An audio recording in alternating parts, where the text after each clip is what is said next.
Hey, what's going on? It's a Toy Kind of Mood episode 267. I'm Trav Moody, your host with Hella Geek. What up, my man? Hey, brother. Good to see you. Cheers, everybody. Likewise, cheers. Not sober or anything. Just wasn't prepared, man. You didn't give me the heads up. No booze. Toy Kind of Mood. There's always going to be whiskey, right? Should be a whiskey booze kind of mood. But look, we don't want to waste right. any time. We got some major guests here tonight, but we will we'll show something cool thanks to the audience out there. We hit a little milestone this past week. Yeah. So want to say thank you to the long-standing Toy Kind of Mood peeps over the last 5-6 years for making that happen. Appreciate that. Awesome. Congrats, Trav. Amazing milestone. And thank you guys, everybody. I'm new to the game, so I'm congratulating you still. You ain't new to this, you true to this, man. I'll take it. That's what's up. Yeah, but yeah, thank you guys for helping us hit 10K. But that's enough of that stuff. We will say this. We have a lot to cover, even though it's more of a chill episode. We got Lenny and Tony, of course, from G.I. Joe Classified, now with Boss Fight, and we'll talk about some of the Hasbro stuff. But what's cool about it, Paul, is we're just going to talk toys in general. Other companies, other figures they picked up. So there's a lot that we want to ask them, but there's a lot that we want to just chill and see and just kind of experience just talking toys in general as well. So, you know, a lot of those questions might not be answered tonight. just saying, right, Paul? That's right. But, you know, we're going to like take note of everything and get back to as much as we can, you know, so don't feel like that we're ignoring your chats, guys. We're going to keep track of everything that's in the comments there and get to what we can. That's what's up. Appreciate you guys and your patience. But sure. if it's relevant to the topics, then we'll throw it up or whatever. So, but man, let's bring them on. Let's bring on the Legion of Doom of toys, Lenny and Tony. What a rush. Doom, what a rush. In fact, Tony What's and I up, were fellas? Legion of Doom for Halloween. How's it going, everyone? What's Dude, good? 10K. 10K? That's amazing. Did I read that right? Yeah. My God. Dude, that's big money. Congratulations. That's awesome. Good. Congratulations. Big money. YouTube money. Yeah, it's still not gonna pay. It's not gonna pay for all for the toys I collect, but Yeah. I'll tell you what, there's not though. enough subscribers for that. Lenny, this is the no. So Tony, this is actually the 5th time you've been on a Toy Kind of Mood, which is cool. I didn't My realize. God. 5? But Five? somehow Lenny's got you beat by 1. This is the 6th time. Ooh, he pretty snuck in there. All right. I Mhm. get When it. you weren't looking, I jumped on the show. Nobody else was looking either. It's weird.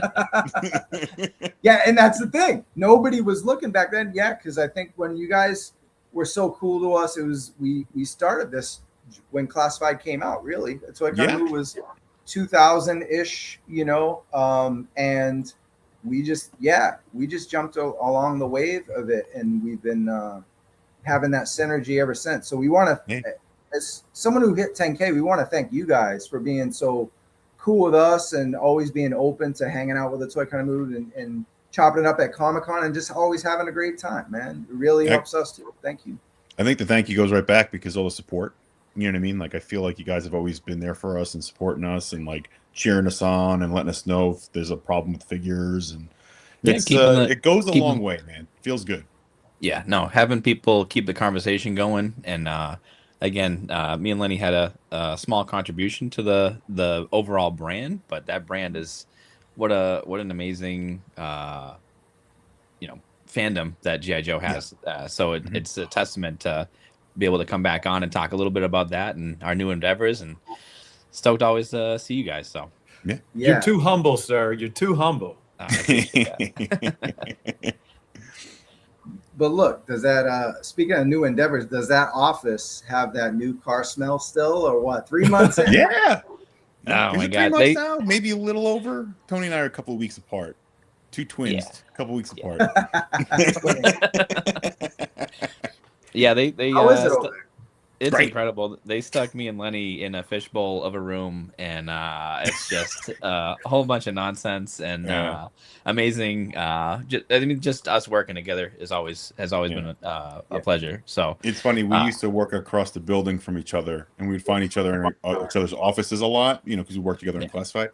But now Corey has to suffer us all day because Corey sits with us, and it's pretty funny. Hasbro was smart enough to separate us across the building, so you'd only get a little piece of a shared brain. But now we're in the same think tank, so now it's all bets are off.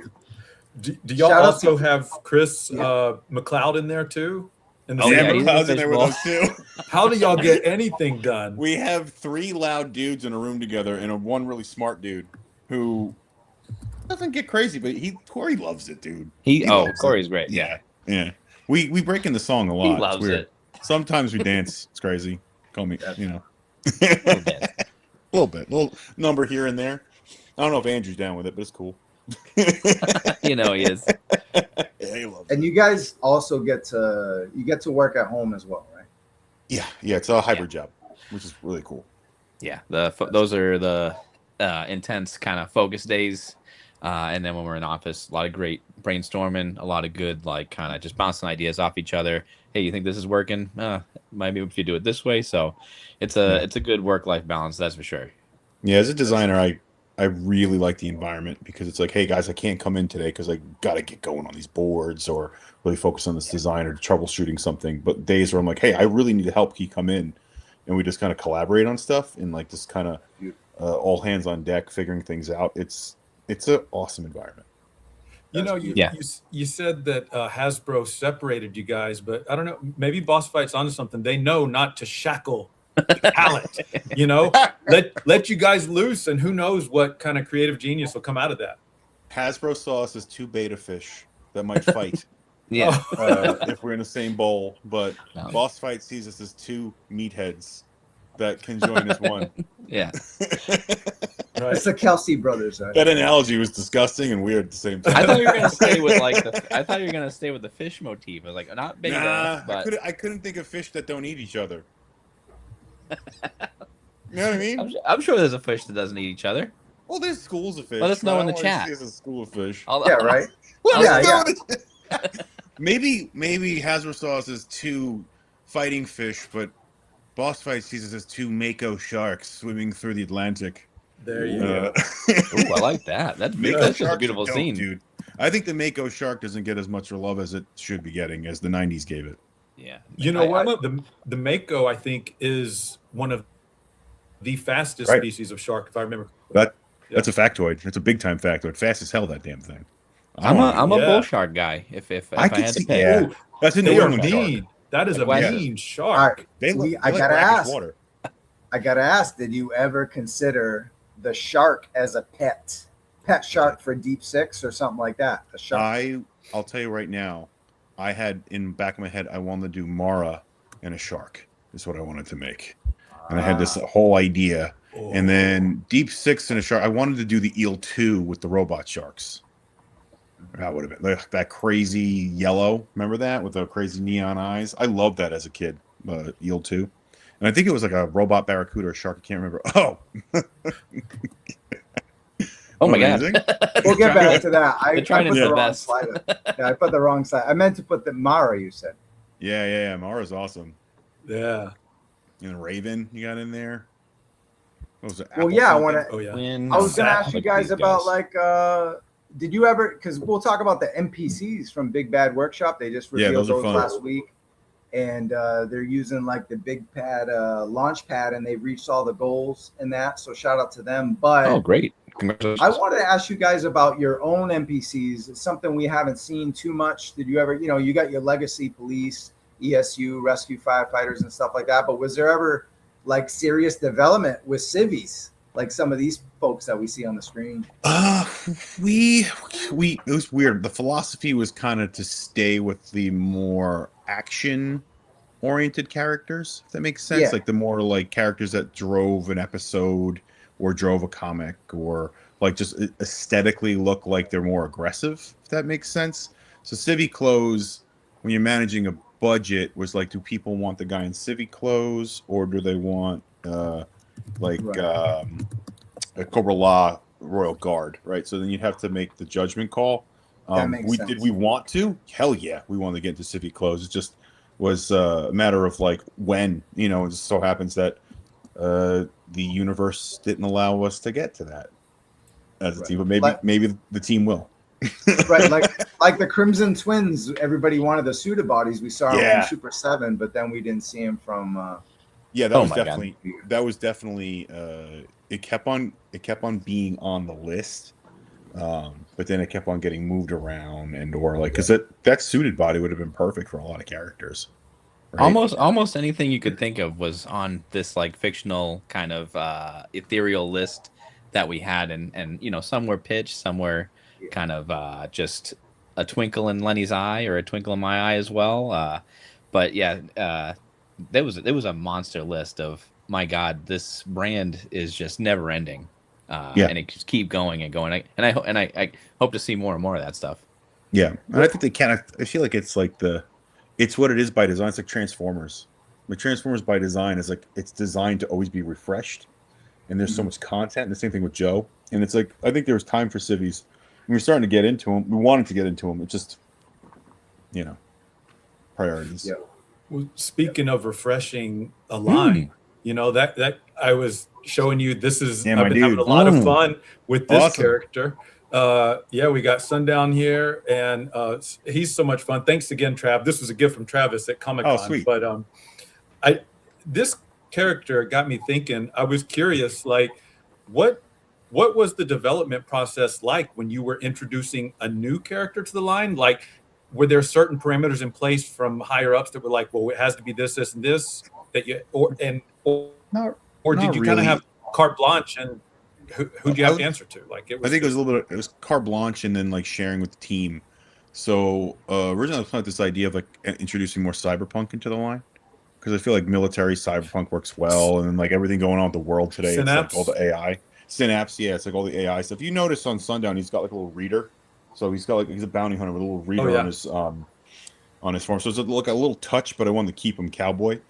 But originally, one of the original designs is I was going to go with more of like a cyberpunk kind of like gutter punk guy. And I did a bunch of designs. One was a cyberpunk guy. One was more of a mercenary. I felt the cyberpunk guy was looking a little too Cobra, because we were going to do a new Joe. And then I felt that the more military guy was like, we have military guys. But then it was like, we don't really have we have Wild Bill, but Wild Bill's not necessarily a cowboy. He's got the cavalry hat. So I kind of was like, we need a cowboy, but he needs to still feel kind of paramilitary at the same time. Right. So it's like, that's the beauty of Joe. It's like you touch a it's paramilitary, and then the weird stuff connected to that to make it into a cool character. So I shared all those designs with the team. I kind of pulled it with the greater Transformers G.I. Joe team. And I was like, guys, which one do you like the most? And everybody was like, make a cowboy. I was like, yeah, I think we need a cowboy. So leaned in, and they're like, what if we did a cowboy that was Mayan descent, right? So that's always the fun thing about Joe too. It's like their background and where they're from, and kind of like kind of make it a little not typical. You know what I mean? So yeah, he kind of was a blend and a build, and what role did we need? Like Synapse is like, we don't have this cyberpunk. There's never been a necromancer in G.I. Joe. What would that be like, right? So same kind of business for Sundown. It's like, what don't we have a lot of? Because Joe, dude, there's hundreds of characters. Like, a lot of archetypes have been served. So you got to, that was the hard part about new characters. Like, what do you serve? Just the text thread as you were getting through Sundown of just the, not brain rot, but all the ideas that we were passing around for like the Jaguar theme, and like me and Lenny are just sitting there on a Friday kind of researching, you know, what would connect him to that kind of Aztec root, what's that Jaguar connection, and like it's just me and Lenny just throwing a bunch of words at each other over text thread. To kind of add to it. Lenny already had this character in mind, and just like kind of fleshing it out and just bouncing stuff off the wall is. That was a great one. Yeah, the Mayan aspect was cool because that's what inspired the Jaguar. Because Jaguar's a very significant creature because it goes into the underworld. So then that's where we got the idea. It's like he's a bounty hunter and he's going into the darkness. So it's in jaguars, they hunt at sundown. So they're corpuscular, I think it is, sundown and dawn or whatever. So basically, like he goes into evil to get the evil, right? And that's where I don't know if you guys saw the bio, like he's looking for Headman, right? Oh, so yeah. like how do we and Headman could like that Mayan game where they threw the head around, we were playing around with ideas of that. So dude, this is a figure I wanted to do so bad. I Oh, so love you Headman. you didn't make him, basically. No, you didn't make him. no. Oh. I wanted to. I've always been obsessed with him ever since that cartoon. Yeah, It's just what a wild Wait, did they say they're character. making him? No, but he's in the file card, so we make assumptions like crazy, not only on this show, but the It's always community great to make itself. assumptions. Yeah, But I love nothing wrong but with this brings up something. That's the I beauty want- of a show. Like Yeah. you gotta make the. I remember For the sure. rocket launcher on this figure as a kid. I played with that with everything, and I was like, "Why is it clear?" Like, Yeah. what were they doing back then? You got to see it It's- coming. It's like the new Xbox. It's made of some kind of crack rock or something. It's just What's amazing about him is when you really look at him, dude, he's messed up looking. Like his face is all jacked up. Oh yeah. Like he's crazy looking. Off good. did they ever get into You know- why his face is all scarred? I'm assuming some sort of cooking accident. I think because he was part of the whole drug thing. And I think they were trying to make him look like you don't want to be like this guy. No, you Right. don't. That You makes know what I mean? It was like I think they're trying to like telegraph, like if you get into that, you're gonna end up like this guy. Do you really But in want to the be like this guy? cartoon, he wasn't all tooled up. He was a cool looking dude in a sweet suit, just like selling drugs. Maybe But I they- should sell drugs so pretty I can cool. get a pinstripe No. suit too. even though they didn't animate him jacked up, they still made their point about this is They wrong because Yep. to my knowledge, he is the only character that was ever allowed to die in an animated G.I. Joe show. Yeah, and Cobra And let was that be a after him, lesson too. to all those 9-year-olds, 8-year-olds, 9-year-olds watching this show right now. Don't do drugs. I was just joking. It's not. Drugs are bad. Drugs are bad. Drugs are bad. Yeah. Drugs are bad. Perfect time. Perfect timing. Yeah, That's and also awesome. go to bed. It's late. Don't do Yeah. drugs, okay? Yeah. No, they can go to bed at 9:30 p.m. Eastern. Oh, that's Yeah, pretty exactly. good. Yeah. Standard Oh, it's, time. You know what? That brings up. I'll do a side bit here because you gotta love what Mark's doing now. Oh, Kind of God. like taking your lore, right? But then making connections. I think that's Yes. kind of the cool thing now, where classified. We said this a million times. There's no real media. We got Energon coming in, so that we'll see with that. But you had your story for each character, but now he's painting a world Oh, yeah. with it. I think with these file cards, and then they're finally on a website, and then maybe we'll see more. So I just kind of wanted your opinion on what Mark Beasley's doing over there with Joe. I love Mark Beasley. Let me just point this out, how much I love Mark Beasley. Mark would be like, did you finish the deco sheet yet? Because basically, when I would get to the deco spec, Mark would be like, can I see the character now? And then can you tell me about what you were thinking? And then Mark and I would brainstorm together, and Mark would use his editorial skills and writing skills to kind of like bake it into a cohesive story. And he was keeping track of everything. And the beautiful thing about Mark is he would do research like crazy, and of all the different continuities of the character. And then how do you take all that and then bake that into the classified character, which was super, super, super helpful, especially with how the line was expanding, where I was kind of losing time and I had to focus more on the visual. So having Mark there was amazing. I love Yeah, Mark. And all those he's file cards. Oh, sorry, you go, Tony. Yeah. Oh no, he's a big Marvel guy too. I'm sure Yeah. you guys talked to him at San Diego, Yeah. but like he does a lot of stuff on Marvel. So like he's definitely does his research, is a great little Yeah. storyteller, and like just a wealth of knowledge on so many of the fandoms, which is awesome. I think people are going to love what he's doing with October Guard, and the connection with Synapse there is really fun. There's a lot of things we were talking about, and we're like, we cannot lose that name, but how do we make it modern so it works in today's world? Just how today's world's a little complicated. But yeah. So there's just some good ones we got to before we left. She's one of them. But yeah, so Mark's doing an awesome job, and also I want to point out that Mark's doing put all those file cards you're seeing on Instagram. He's doing the graphic and everything for that. So he's writing them and he's throwing the graphics together because he very much feels that they need to get out to the fandom, and like that's out of passion. That's like extracurricular for him. right? So he's like, I'm making sure people see this stuff. Cool. So you did work Yeah, on Dinah. Yeah. Mm-hmm. Yeah, Paul, go ahead, bud. No, I was just going to say, I had never met Mark until this year's San Diego Comic-Con. Really enjoyed chatting with him. Nice guy, passion for jokes. So, we feel like the brand is still in good hands, you know? Yes. Oh, big time. And then with Eric, For sure. Eric at the helm too. Yeah. It's, And you know, B-Mac's Eric's awesome still too. fine. Yeah. You guys, they're going to be fine. It's going to be awesome. Eric's cool. I got to talk to Eric at Comic-Con. What a pleasure. And Oh, nice. So we'll be hopefully hanging out as well and getting to know him on the show and stuff. But He was my Eric, original mentor. Oh, okay. Yeah, he kind of Yeah. told me that what's nice about it is even though, you've moved on to greener pastures, he'll still occasionally get to link up with you and connect with you on some of this stuff moving forward. Yeah. I think Eric has entered the chat as well. If I can see Eric Steven. What? Is that him? 467. Eric, oh yeah, it is. Eric. Yo. right there. Wow. There's the homie. Better not. All right, I'll stop talking shit now. Yeah, that Yeah. Eric- Yeah. We'll get him what's after up? in the after show. Yeah. What's up, Eric?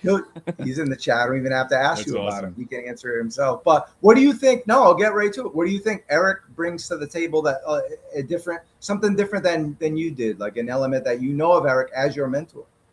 I think he brings a wealth of knowledge. I think he brings an awesome, meticulous eye, and I think he brings experience that from other companies as well. That he can draw experience from to kind of push the line. And maybe he's a little more punk rock than I was, so maybe a little bit more that direction. Great hand, great designer. I'm really looking forward to what he does with it. And military experience. Oh yeah, Yep.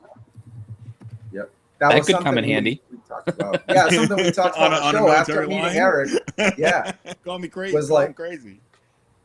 Yeah, you don't have to worry about the realism of the guns and all that because he might. Yeah, he's Well, just an funny- all-around great guy too. So Yeah. it's in good hands. We missed him on the East Coast. You guys took him a couple of years That's ago right. from us. Yeah. Not fair. Cool.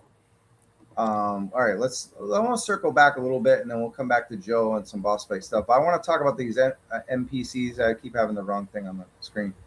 So we got a big boss right here, Tony. What was your feeling on seeing something like this? Like, because you worked on Marvel as well. Like, this could fit so many different lines. And I told, Bill from Big Bad that this line, the sky's the limit on it, because especially with photography taking off, a lot of TikTok, Instagram style, diorama stuff where things are fast. There's moving scenes. Like, these kind of characters that don't have a name could be real big for the future of figures, I think. Yeah, and the Big Bad Workshop, that's basically where I buy all my figures anyways. Yeah. So it's just great to see them grow, and then all of a sudden, past few years, grow their own line, which is incredible. I didn't see that the cat is a chase, and that is incredible. The one on the left's my girlfriend's cat. I just thought it would be fun. It looks such, Yo, you it threw it looks in just there? like the fourth. Shout out to Dom. Dom's sleeping, but he's sick of my shit. But it's That's amazing. That's amazing. four- That's the one that's That's Pete 412 is so Ballbuster. close. So close. That's amazing. See, now What- I mean, you I gotta would've- get the I would've Bengal flipped cat it 312. Oh yeah. after But getting that- my. Go ahead, Yeah, Tony. Tony. After getting my hand slapped so many times on putting too much deco every once in a while, I would have put that calico, or what's the one on the 4 or 12? That one would have been 412? the chase. Yeah, that would have been 1 Yeah. to 12. That cat alone is breaking the bank on this figure. That's a yeah, tabby. Black cat Just would be the saying. common. It looks have no just more like budget Dom. now. I'm There's so no more happy. budget for paint because it's on the cat. No. The whole line, It's went, all the paint. It's all on the cat. Yeah, all You know, that And then one we cat. talked about hidden. Wait, go back Cheerleader. to that dude again. Go back to the mob boss. What Yeah, I'm sure. loving about this is look at the money bags. There's elongated handles for them to hold it like this. That's a beautiful attention to detail. That's awesome. We're rich. Woo-hoo! Yes, yes. And then he gets tooled up. I was about to curse. Sorry. Yeah. He gets like tooled up by SWAT team But I that mean, comes in. the accessories are great. Wine bottle, wine glass. That's awesome Yeah. stuff that Mhm. some of the bigger companies probably wouldn't touch as much. Exactly. I've been waiting for a sawed off for a while, so that's pretty Yeah, awesome sawed-off, to see that in there. I mean, some really great accessories. And in the here. cigar hand is awesome. Yeah. Oh, Yeah, beautiful. that's with the the beauty. cigar, very nice. And the Yeah. brass knuckles. Oh, Is his face messed up in the main head? Yep, they scarred. That's why they gave him the extra faceplate there. I love that. great move. There you go. All right. He's kind of a main character at that point when you give him a scar like that. And then we got I want to get to the cheerleaders. This is crazy too. Save the cheerleader, save the world. That's right. Oh, R.I.P. Man. Oh. Wow. Oh, that's Pour one right. out. Yep. If I had a drink. What a shame. Pour one out. Yeah, another great one though. The megaphone. Look at Could use that for Paul Heyman or Jimmy What's- Mouth of South Heart. what's the bag of snacks there? Yeah, like what's the reference to? Do you guys know? Oh, what does it say? Crunchers. Okay, Crunchers? There's a I would squirrel eat a on cruncher. there. Yeah, I'd eat a cruncher. with a little squirrel. I think Or is it's it a chipmunk? squirrel. Is it Riverdale? Chipmunk, maybe. I Oh, don't know. Archie? Oh, nice. Oh, I don't know. Okay. Achi, as they say in New England. Achi. Achi. Shout out to the AIC podcast with the Achi Awards Oh, that's right. The Achi. Achis. that I met. Dude. Hella Geek, talk about the middle. We got cheerleaders from Joe back in the day, special missions. Yeah, special Yeah, missions number 24. That, you know, it's funny too, because like this was something that wasn't really on my radar because I've read all of A Real American Hero run, the original 155 issue run, but I have not read all the special missions yet from back in the day. So this is a good call, Trav. You got these cheerleaders, but yeah, the Mites instead of the Mets, huh? I thought they would have went more reference to, you know what I mean? But maybe that's not, these are more modern cheerleaders, right? Like, Yeah, maybe. Yeah. Yeah. I'm not sure. Yeah, I don't think they have anything to do with the Joe one. I just wanted that to be a call out. yeah, just yeah. connection, but it's more Riverdale. Just Yeah. Yeah, the colors for sure. the color great. scheme. And maybe they're a little more The guy looks familiar. Is that Paul? I think that's Paul. I Dude, don't the stash. I don't know what you're talking about, but Tony, Lenny, I got 20 questions for you guys if you have time. I got time. Oh no, that was About bad joke. mustaches.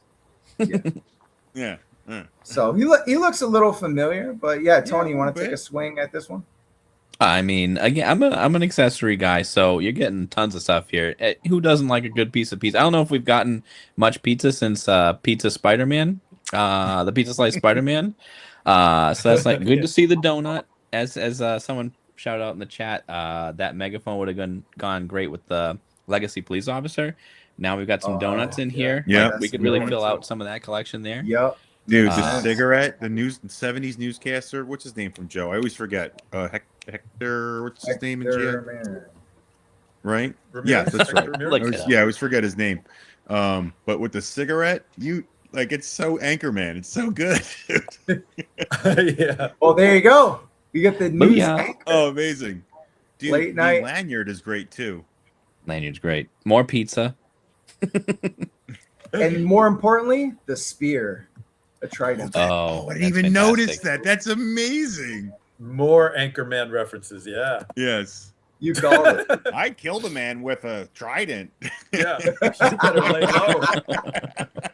Lamp. They should have put a lamp in there. Yeah. Those mirrored glasses are gonna look sweet too. With, Yeah. especially Yeah. on the Hector. I love that it's like, I know it's Hector and that's why we went kind of 70s, 80s, but like it's so good. It's so good. It's cool because it's like, it's an ode to Hector, but it's also Yeah. an ode to Anchorman. So it's Yeah. kind of like a mashup. It's not just a straight stand-in or copy. It could be anything for your collection. That's kind of the beauty Yeah. of these. It's like if you are Joe, it fills a void, but it's not so on the nose where it can't be anything else. You know what I Yeah. mean? Dude, the That's flask. The flask, flask. Yeah. Dude, And the bottle of It whiskey. would be awesome. I That's mean, a it would be whiskey very- bottle. Is it a whiskey? I thought it was a flask. Yeah, see? No, there's both. There's a flask. Oh, there is too. both. See You're right. The Whiskey black and the rectangle. flask. Yeah, it's flask. Yeah. Dude, it would be very hard to do it in this scale, but like if the flask can go in his jacket pocket, like I mean, come on, you know what I mean? Like this swinging through the. I think there was a Orange Cassidy that had those kind of like those pockets you could put the hands. Oh, in. they Maybe did that? Could, yeah, it was awesome. I didn't even know That's they incredible. did that. I think they did. I never do picked up that? the figure, Would That's you have to crazy. like sculpt it so like the arm diminishes into like? How the hell did they do that? you know what? I'm gonna buy it. And next time I'm on the show, I'll have to show you guys. That's it. I'm buying it. That's it. Yeah. That's it. I'm buying it. I sold myself on it. That's how Tony solves all of his problems. He just buys it. Just How do buy I it. figure? I'm not yeah, sure, so therefore, let me get. Why into would I pre-order. look on Google when I could just buy it? You gotta buy All it. right. You Hey, we got a experience it. super chat, so I want to just give this Oh, guy yeah. some credit here. Joe Bits Toys, Woo. thank you so much. Joe Tax, $250 each. Congrats on 10K. Toy Kind of Mood and Yo Bosses, Lenny and Tony. This Buffalo Trace shot is for you. Woo! Cheers. Thank you so much. I Joe wish I Bits. had a drink. Toast to you I too. know. You weren't told ahead of time. You got nothing. I know. That's all right. It's a school night. All right, we got one more NPC to cover and we'll move on. Oh, They yeah, got a this SWAT commander, and we know how much you guys liked doing the legacy police officer was phenomenal. Of course, we got Shockwave, but yeah, talk about kind of what you see on the screen. I'll go to you, Lenny. I love the deco. It is loaded with color. And this like it creates a lot of depth and character to it, which I love. And then like, dude, being able to put the shells on the side of the shotgun like that, come on, baby, that's awesome. And they're removable. Yeah, I think they're removable, which is awesome. Yeah.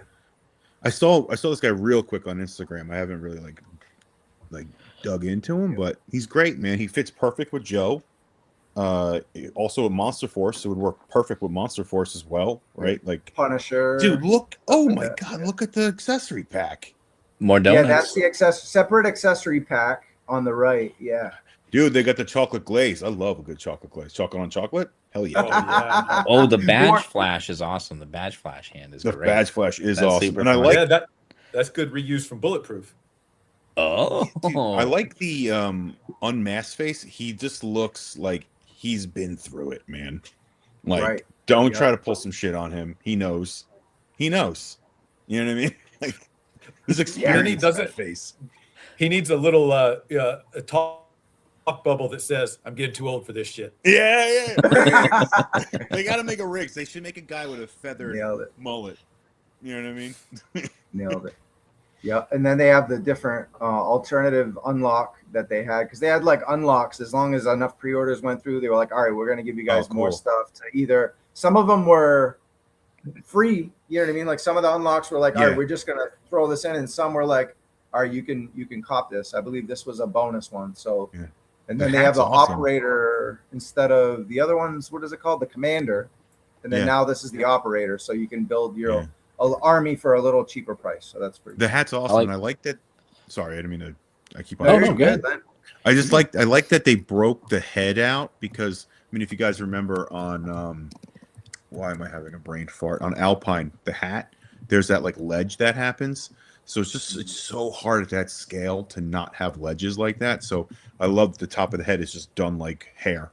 Just like just leave it as a head like that, and then put the hair on the hat on top. You get a nice tight seam. It looks more real. Really nice touch. I do like the Mike Hagar looking head.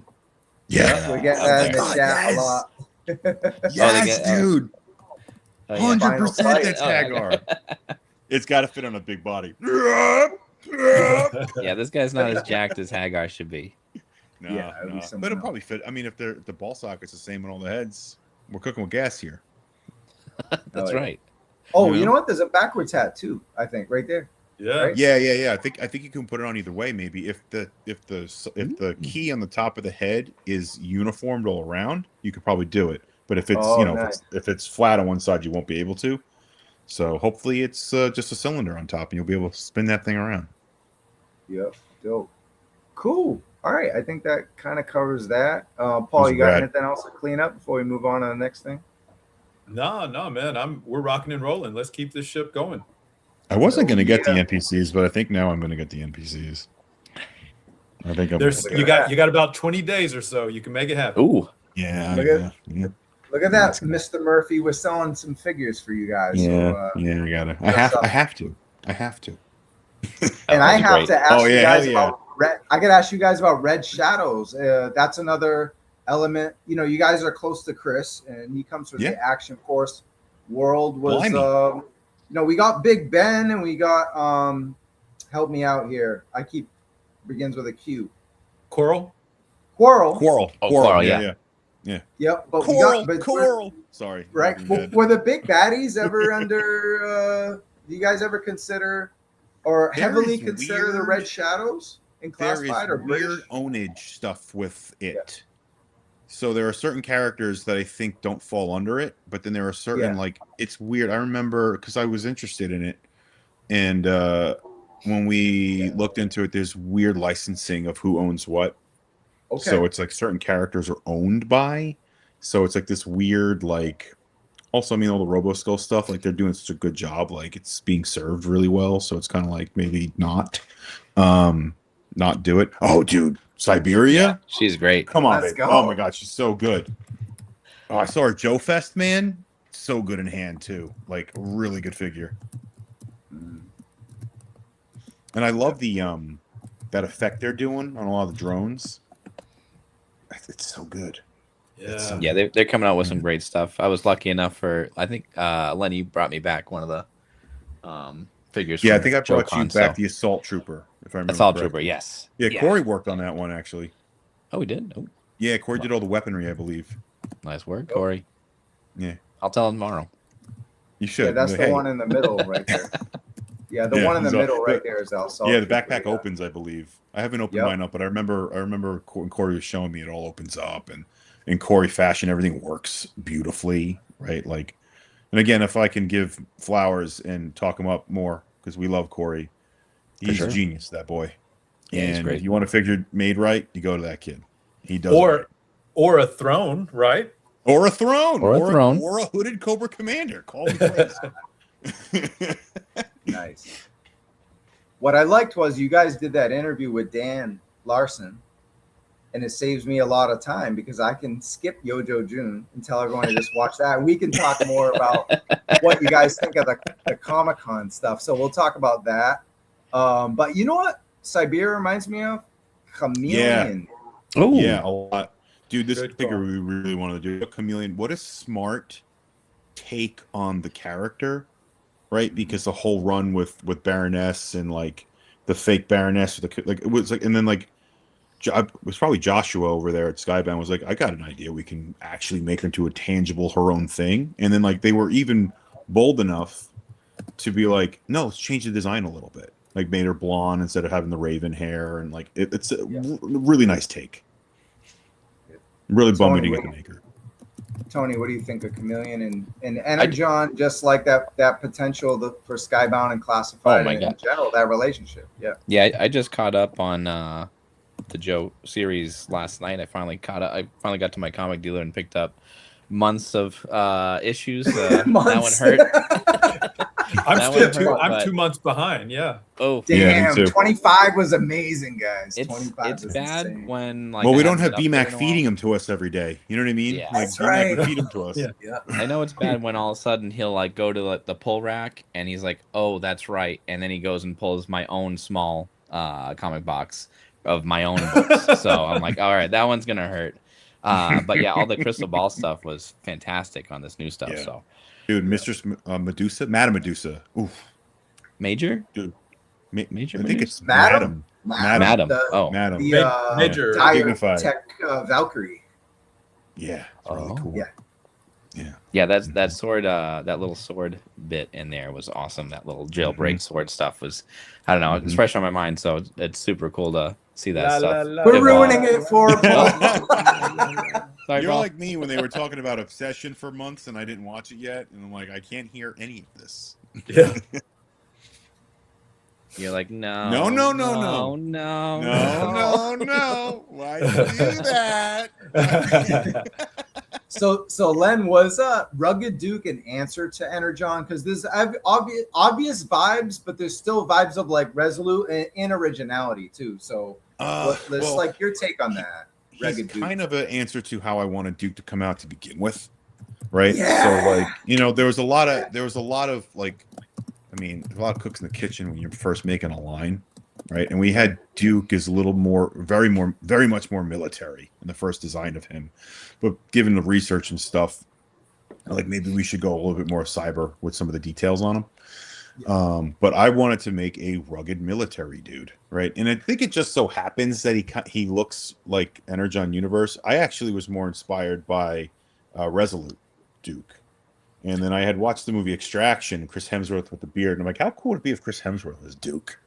And then he ended up almost being Duke. Almost. So like that was very much coincidence. So then I was just like, and also I'm like, Duke's never had a beard, and I was like, sometimes military dudes don't have a chance. They're in a mission. They can't shave all the time. Right. So I was like, there's got to be a time. And then in the comics, again, in Energon Universe, I was inspired by it. The beard on him was awesome because it spoke to something. He wasn't always clean cut, right? And I thought it was kind of doing him a disservice. Well, it's been great with the long hair look. Cool. Yeah. Well, maybe that's the Energon one. Yeah. And I think, so the thing is, you got to understand, like with a lot of development of this stuff, it starts months in advance. So like we really can't sync up with the comic. Like when they're coming out with stuff, we're done. We're like at like checking to see if the tool is working. Yep. So it's like they're in it when we are at like the last 4 months of the project. So like we quite can't. And I think Hasbro has bigger plans for that stuff too. So again, it was really my take of like what I really wanted Duke to look like. I wanted Classified to be more edgy, and I thought that was a really nice take on Duke. I mean, if the original design for Duke, I could probably say now I covered his arm. He had like tattoos and all sorts of like. No kidding. Yeah. Like, because I had a lot of friends in the military, and one of my buddies, like, he would spend his money on tattoos and Jägermeister, and I was like, hell yeah, that's awesome. So I was like, and I was kind of inspired by that. My buddy Thomas. And I was like, oh, I'm gonna put tattoos on Duke. I feel like that's a nice modernization for Joe. Well, it's risky, but it was looking kind of cool. But then the greater team was like, maybe pull that back. It's a little too far. But like I wanted to go a little more edgy military dude, right? Mm-hmm. So it was kind of nice to be able to come back to that and kind of do the more drab colors and like a little more like tack gear and stuff like that. Yeah. What I've wanted to do Energon Duke, hell yeah, the Energon line is beautiful. I want to do refrigerator Mercer, which. When they showed him, I'm like, everybody's gonna think he's crazy. A fridge. He's bigger than a fridge. Yeah, like he's like 6'7" in the comics. It's crazy. He's Reacher. I mean, even Ripper though. Ripper is an absolute Ripper's huge on that. Yeah, in that series but I think too. He's crazy. For me, I always take it as like I think MCU kind of like broke that a little bit, where it's like everybody's drawn jacked, but like they look like they're 400-pound dudes, but like. They're actually like a 250-pound jack dude. You know what I mean? Right? Like I think it's this comic book artist lens where it's like make it a little larger than what it actually is. But with Mercer, man, what a cool and dude, huge. Want to get beat? Get beat. We got a quick another super chat. Yeah. So super chat. Murphy, 1975, 10 buckaroos. Hey, Lenny and Tony, was there ever talk about making a black dreadnought? Friday the 13th 3 had a trio of biker dreadnought types, and the main biker dude was Ali, who would have made a great knock. Yes, and there are items in development that we can't get too much into detail. All right. That's fair. All right. I like it. It would have been great. I love the icon, the one that flew over the cuckoo's nest. So shout out on that one. That's amazing. Yeah. Shout out to McMurphy. Appreciate that. Look, let's take a spin down InArt lane, Tony, because I know you had one in your hand, and we got the new Bruce Lee figure, 1/6, 112 out, and this is I'd say it's the hottest new line as far as like premium collectibles, right? Would you guys agree with InArt? Yeah. There's LPZ, there's some other ones doing some dope shit, but like these guys are really, the pre-orders are selling out fast, and they're killing it in quality across the board. The neck engineering.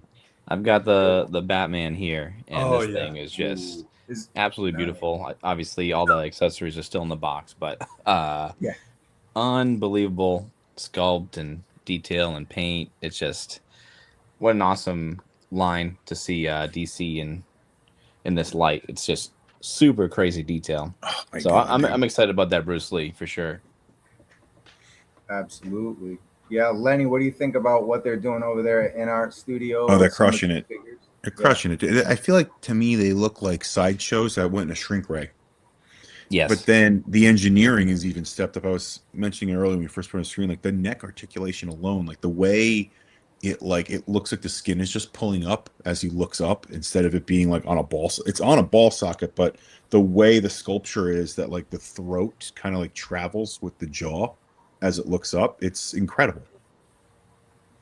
Yeah, the soft goods game looks like it's pretty on point as well. So Oh yeah.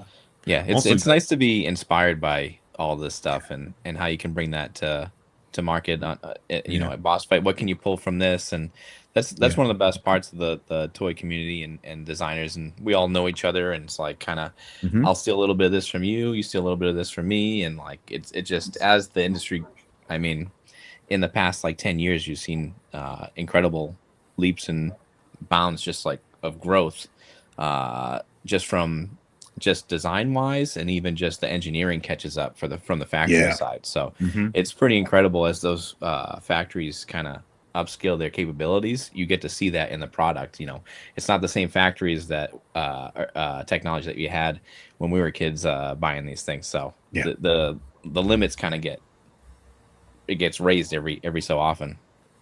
Mhm. And that's gotta like what Moria's saying here is like that's gotta push you guys too, because like we're starting to see stuff the last year or 2 years that's just it's hot toys level, Mhm. right? But Yeah. we're seeing it at 112 now, and I know like it's not $27.99 or 20. What, I was 20 getting, yeah, this Yeah. thing's they're, not. they're $100. $150 figure. Yeah. Yeah. Right here. These are 100. Yeah, after tax, you're paying Dude, the heavy metal 80 Batman. to Come 150. on. So Absolute good. Batman's gonna crush Absolute, for that's sure. right. Oh my God. That's a Lenny Batman if I've ever Yeah, seen one. dude. Absolute Batman. Dude, I feel like metal is making its way into I was just playing Mortal Shell the other night. I've only played like 40 minutes of it, and I'm like, they made this game for me. They're speaking to me. Like metal is finding its way everywhere, and it's improving everything. So embrace your heavy metal, enjoy it, and love it, and let it make you better. That's what I felt like in 2020 when I heard G.I. Joe was coming back. I was like, this world is for me. And then for me. 2020 happened. And then, Oh, yeah. you know, And the all world the ended. stuff. Yeah. Hey, I rock guess and this roll end of the world is for classified me. was that? You know what I mean? Hey, rock and roll classified, the one that you first made. Oh He yeah, was, with the yeah. Yeah. and I that, was looking to on me, Pinterest, that I was think, and I got always inspired or like. something. To me, that was always the classified. I was like, I wish they were all like that. And then you just Yeah. did like, you know, we had Quick Kick, we had Zorana, and some of them, I know, and some of these decisions aren't yours, but like those could have been retro carded. And then Yeah.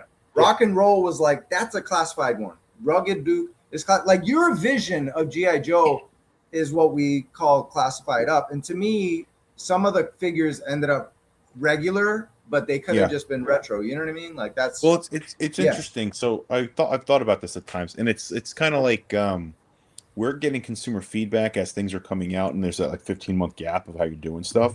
So as a designer, you're scraping the internet and seeing what people are seeing and seeing what they're liking. So like you see like, why isn't it more retro? Why isn't it more real American hero? Why isn't so then you're like, who do I serve? Right. So it's like, Right. but we want to do something new. We don't want it to, because G.I. Joe, every time it came out, was something ownable to its iteration. So that's where Emily had the genius idea. She's like, we're going to make a retro card back line. So that way classified can be classified. She's like, Lenny, you do your thing in classified, but in retro card back, we can do it. We can serve the guy who wants real American hero. Right. And I thought it was a really nice delineation. And it's interesting that 15-month time, you got to understand, like it takes time to clean up your direction. So like there were some things that were planned to be that were based on the research we were getting, like, oh, people are going to really want Quick Kick to look like the old school cartoon, so we'll just change the colors on him. We won't make him look, because the colors are ever so slightly changed and the patterns are added to him, but it's like maybe people want a more hardcore old school looking one like Tomax and Zaymont. You got to make him look like Tomax and Zaymont. So it's kind of like, but then to catch up and line up everything takes time. So I think that we went trial by fire, learning all this stuff. I think the line is going to really find its lanes, and I think the delineation will be really good. Yep. Cool. Yeah, Paul? it's. And Oh no, Go go ahead, ahead, Tony. Tony. Follow up Oh on that. no, it's hard, as you guys know, on the social media business. It's hard to please everybody.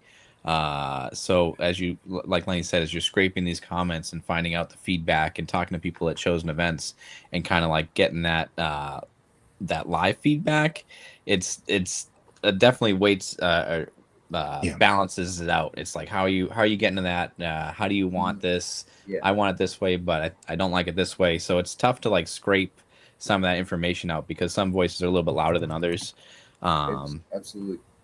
Yeah. Well, what I was going to say too is shout out to Lenny, to Emily you mentioned before. So yeah, I mean, she was awesome as y'all had that whole team thing going on. But we were talking about all this design, all the different elements in something like InArt, and even all the details that you guys were able to pack into Classified, which is why we love this scale and this line. But it had me thinking, like, what was the quickest turnaround you guys ever had to do on a figure? Like, because I know generally you say that there's months of development, but what did anything ever come up? And if so, what was the reason that you guys had to be like, oh crap, we have to do this quickly and let's get it out? Good question. While you think about that one, Lenny, I'll talk on the model shop side. Any and every HasLab that we ever did that would come through the model shop was like, hey guys, I need like 8 weeks to like really properly make a nice digital package and like get you some nice animations and it would every single one of them got less than so much so there was like some of them were like, here's the file, you've got 2 weeks and we got to launch it, and there's a licensor involved. And shout out to Shanae, who did most of the HasLabs on our team, because she's incredible. She's still on the Star Wars brand right now, but she did a ton of the animations, a ton of that heavy lifting. That was always the time crunch on my side of the business, where it was just like, you got 3 days.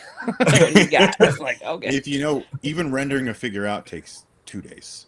Like to do the render properly takes days. So that's just the machine doing the work at that point, right? So it's like that's after Tony's done all the prep work. And it's not something you want to skimp on either at like a $200+ offering, $300+ offering, sometimes more. You don't want to come out and it's like, here's just a render image. You need posed images, you need animation, you need just great presentation to be able to get that. So that it's thing like was a always photograph with bad lighting. Like if I showed like a deco sheet of like just what I did in ZBrush, like slapped together, I'm like, Tony, this is my idea, and then he goes and actually does it, like people will be like, what the hell is this item you're showing me? But then you show what Tony did and you're like, oh, this thing's beautiful. It's like bad lighting in a camera phone, right? Like as opposed to a real photographer. So long then, items. Oh, sorry. Yeah. Well, so what was the quickest one, if you can say which one it was? So answer the question, Lenny. Actually, Lenny, answer the question, Claire. Because that came up today at work. What was the quickest item? I was just gonna say, Bruticus from War for Cybertron, which is not my favorite combiner, but we did Scramble City on that, which was super fun. The connector joints. We did that Transformer in 8 months, which is insane. Transformers close to 2 years, especially a combiner. Wow. And then on Classified, it was a Snowcat, if I remember correctly, because it was like, hey guys, can you pull that in? And we're like, excuse me? And they're like, no, we need to pull the schedule in on that. Can you pull the schedule in on the vehicle and the wave of figures? Because that's really what a HasLab is. Everybody's you gotta understand that. Like, yeah, it's a wave of 3 and an unlock if you're getting a 4th unlock figure. Oh, and by the way, a complicated vehicle at the same time. So can you do that quicker? And we're like, yeah, we'll do it with bells on. We love making these figures. We're gonna put our heart and soul into it, but it's fast. It was a fast turnaround on that one, if I remember correctly. Mostly everything was shout out to Matt Haversat, one of the best PMs in the world. He kept the schedule really nice, and he really managed our time amazingly. So we didn't really get a lot of like hammers dropped on our head or like button hooked. Tony's the one who get button hooked, honestly, from a lot of the different teams. But that's just part of the business. Look, we're not calling anybody out. Button hooked. No one button hooks me. But that's part of production design, right? Like, because you have to like there's a marketing need, and it's like, oh my goodness, we got to get this to this buyer. Can you make this really quick? And it's just like, yes, I will, because that's my job, right? Like, we have to pull the schedule in. That's part of it. Tony, we got a. Oh, go ahead, Paul. We got a super chat. Let me pull it up. Oh yeah, do it. Super chat. That's the new before I GI get Joe. to- His name's Super Chat. Codename Super Chat. Yes. Not damn it, Paul.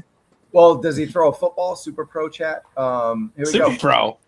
Solo That Senna 112 where the players dwell. Lenny and Tony, so lucky to have you guys, so prevalent in the hobby, creativity, nerding out on details, all the peeks behind the curtain. Wholesome vibe. You guys are great. At Dude. Moody, congrats on 10K. Some spoiler. Hey, Solo Center, $50, man. Oh, goodness, so generous. What? Thank That's you so awesome. much. I can buy I think- bread now. Thank you. And thank you for the kind words. Yeah, no, it's a That's it's a Yeah, really- thank you very much for that. That was a beautiful thing. Go ahead, Paul. Before we go, Paul, take us into the Snowcat, but ask what you're going to ask, and then we'll go talk to the Snowcat real quick so we could go to boss fight. Yeah. Yep. I was curious, Tony, because of what you said about like the quick turnaround on the HasLabs. If we were to look at like, here's a picture of Tony pre-HasLab, and here's after the first HasLab, are we going to see a difference in the gray and dark in your hair? Oh yeah, this is mostly the wife and child has done most of this. The Hasbro stuff was a breeze compared to that. Okay. That's just okay. wisdom, Tony. That's just the wisdom showing up, you know?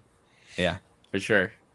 Yeah, the timelines are never gonna get easy. Even on the boss fight side, you're always constantly trying to get product to shelf. So we're always gonna be striving to get as much as we can. And then we talk toys all day, and then we talk toys all night, and we just get Living the dream. Yeah, living the dream for sure.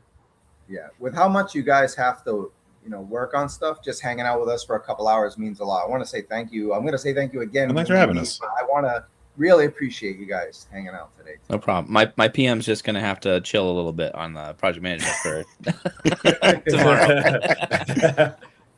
All right. Sounds good. So we got the Snowcat. We had an unboxing. Shout out to our buddy Chris, your buddy as well.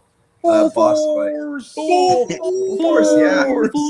This was fun. And somehow, even though people got theirs yesterday, they beat everyone to the unboxing punch. It's crazy. So that was wild. There was a bunch of people that got it, but they just were posting photos, and they got the video up. But yeah, anything else you guys want to talk about in terms of kind of HasLabs or Snowcat in general that you just want to get out there, kind of like, because this year there was no HasLab, right? But Yeah. a lot of that was that like the company move, because it seemed like across the board all the brands didn't have a HasLab, so yeah. Yeah, I don't know how much of that we could get into, honestly. You don't have to, just a quick, or Yeah, anything. I mean, I'm excited to get I think we're gonna get that. I did get shipping, I think, on my Snowcat. Oh, I didn't check my email. I think those are coming soon, so I am Yeah. stoked about that. But I know shelf space and kind of maybe a break for people might be a good thing. That's a good reason. I think yeah. strategically, Good, like- speaking for Joe, like we were making a lot of big vehicles. We were at the time, right? So it's like you're getting a lot of mid-size, and like those mid-size vehicles are getting big too. So it's kind of like the philosophy. I don't know if they were still sticking to it or not, but it was kind of like maybe give it a break and then restart it in a little bit. Mhm. Yeah, and then you had the Arctic Trio come out. Oh pre-order yeah, they were fun to today, so- design. The Drift I remember- Vipers are a favorite. A lot of people. The Drift like Viper was funny. I was like, I want to call them Drift Vipers. And everybody's like, what are you talking about? I'm like, a snowdrift. It's Drift Vipers. Right? Ooh, these are the but the Dave people White understood studio it took me- picks too. These look great. Dave White. Yeah, dude. Dave White. Dave White brings it. ETW Studios. Crushing Yeah, on dude. those. He did a great job too. Mm-hmm. Yeah, White's a hard shade to make exciting, and I was a little afraid.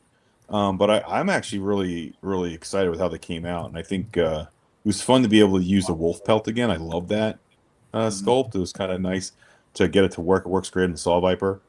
So So it's exciting to see it come out. It's kind of weird not being around for the item you worked on when it launches. Right. It's like, oh, it's a little surreal.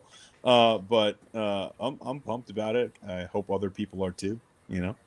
I'll say as just monitoring the community, the reception for these, especially when we got Dave White's photos, ever really like better than the render. When the render came out, I think but recently I think they're on fire. I think people the really photos went in these and they're happy.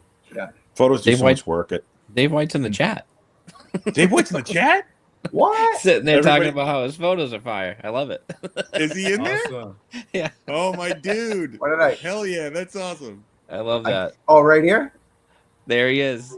Mr. Dave White, dude. That's dope. We got That's Eric White. and Dave in here. Come on. Dude. I didn't know that was him, Incredible. and I was like, right, agreeing with him. Yeah. No, Dave's awesome, man. Cool. Paul, I you got agree. any If you guys questions? need any product photography, Dave White Studios. That's the one to go to right there, Awesome. buddy. Dave White Or Glamour Studios Shots. shop. Paul, you got anything for them with the Snowcat, HasLab, anything like that before we move on? I was just thinking, it was a little weird to like watch the first unboxing without you guys. So, but it was like a bittersweet thing of being happy for you guys starting a new chapter for yourselves, but also like being like, wow, they must be proud papas of like what they're leaving behind. Yeah, I agree with that statement. It's in good hands. Proud papas, good people. McLeod being able to do the unboxing today was really cool too. Yeah. So. Yeah. Or whenever they recorded it, Yep. Yeah, it's always great to see BMAC toeing the line, and he's a huge Joe fan. You guys can tell. So it's awesome to see him kind of continue on with Eric and Mark and the rest of the team. So Matt on sculpting. So it's in good hands, guys. It's for sure. Gonna be great. I'm Absolutely. excited. And BMAC has brought a lot of great communication. Obviously, Yes. Emily for was sure. outstanding and changed classified forever. Let's be honest, but Yeah. she had a lot of other jobs to do and Yes. other stuff going on. But BMAC, when he came back from paternity leave, especially, he was right there in the community. Yep. Lots of stories, lots of engagement, helping out everybody, really just keeping them involved with, hey, this the reason for this is this, and it's really changed community outlook, I think, too. It's really helped. Mhm. So Triple T, am talk to us aware about of this item. Yeah. This was a fun one, man. I appreciate the Triple T. It was never my favorite vehicle, but I was like, we need to make the Triple T. We got to round out Slaughter, right? He needs it. And I was like, okay, there's some updates we can do, but we can't update too much because it's so ridiculous. That's what makes it so wonderful, right?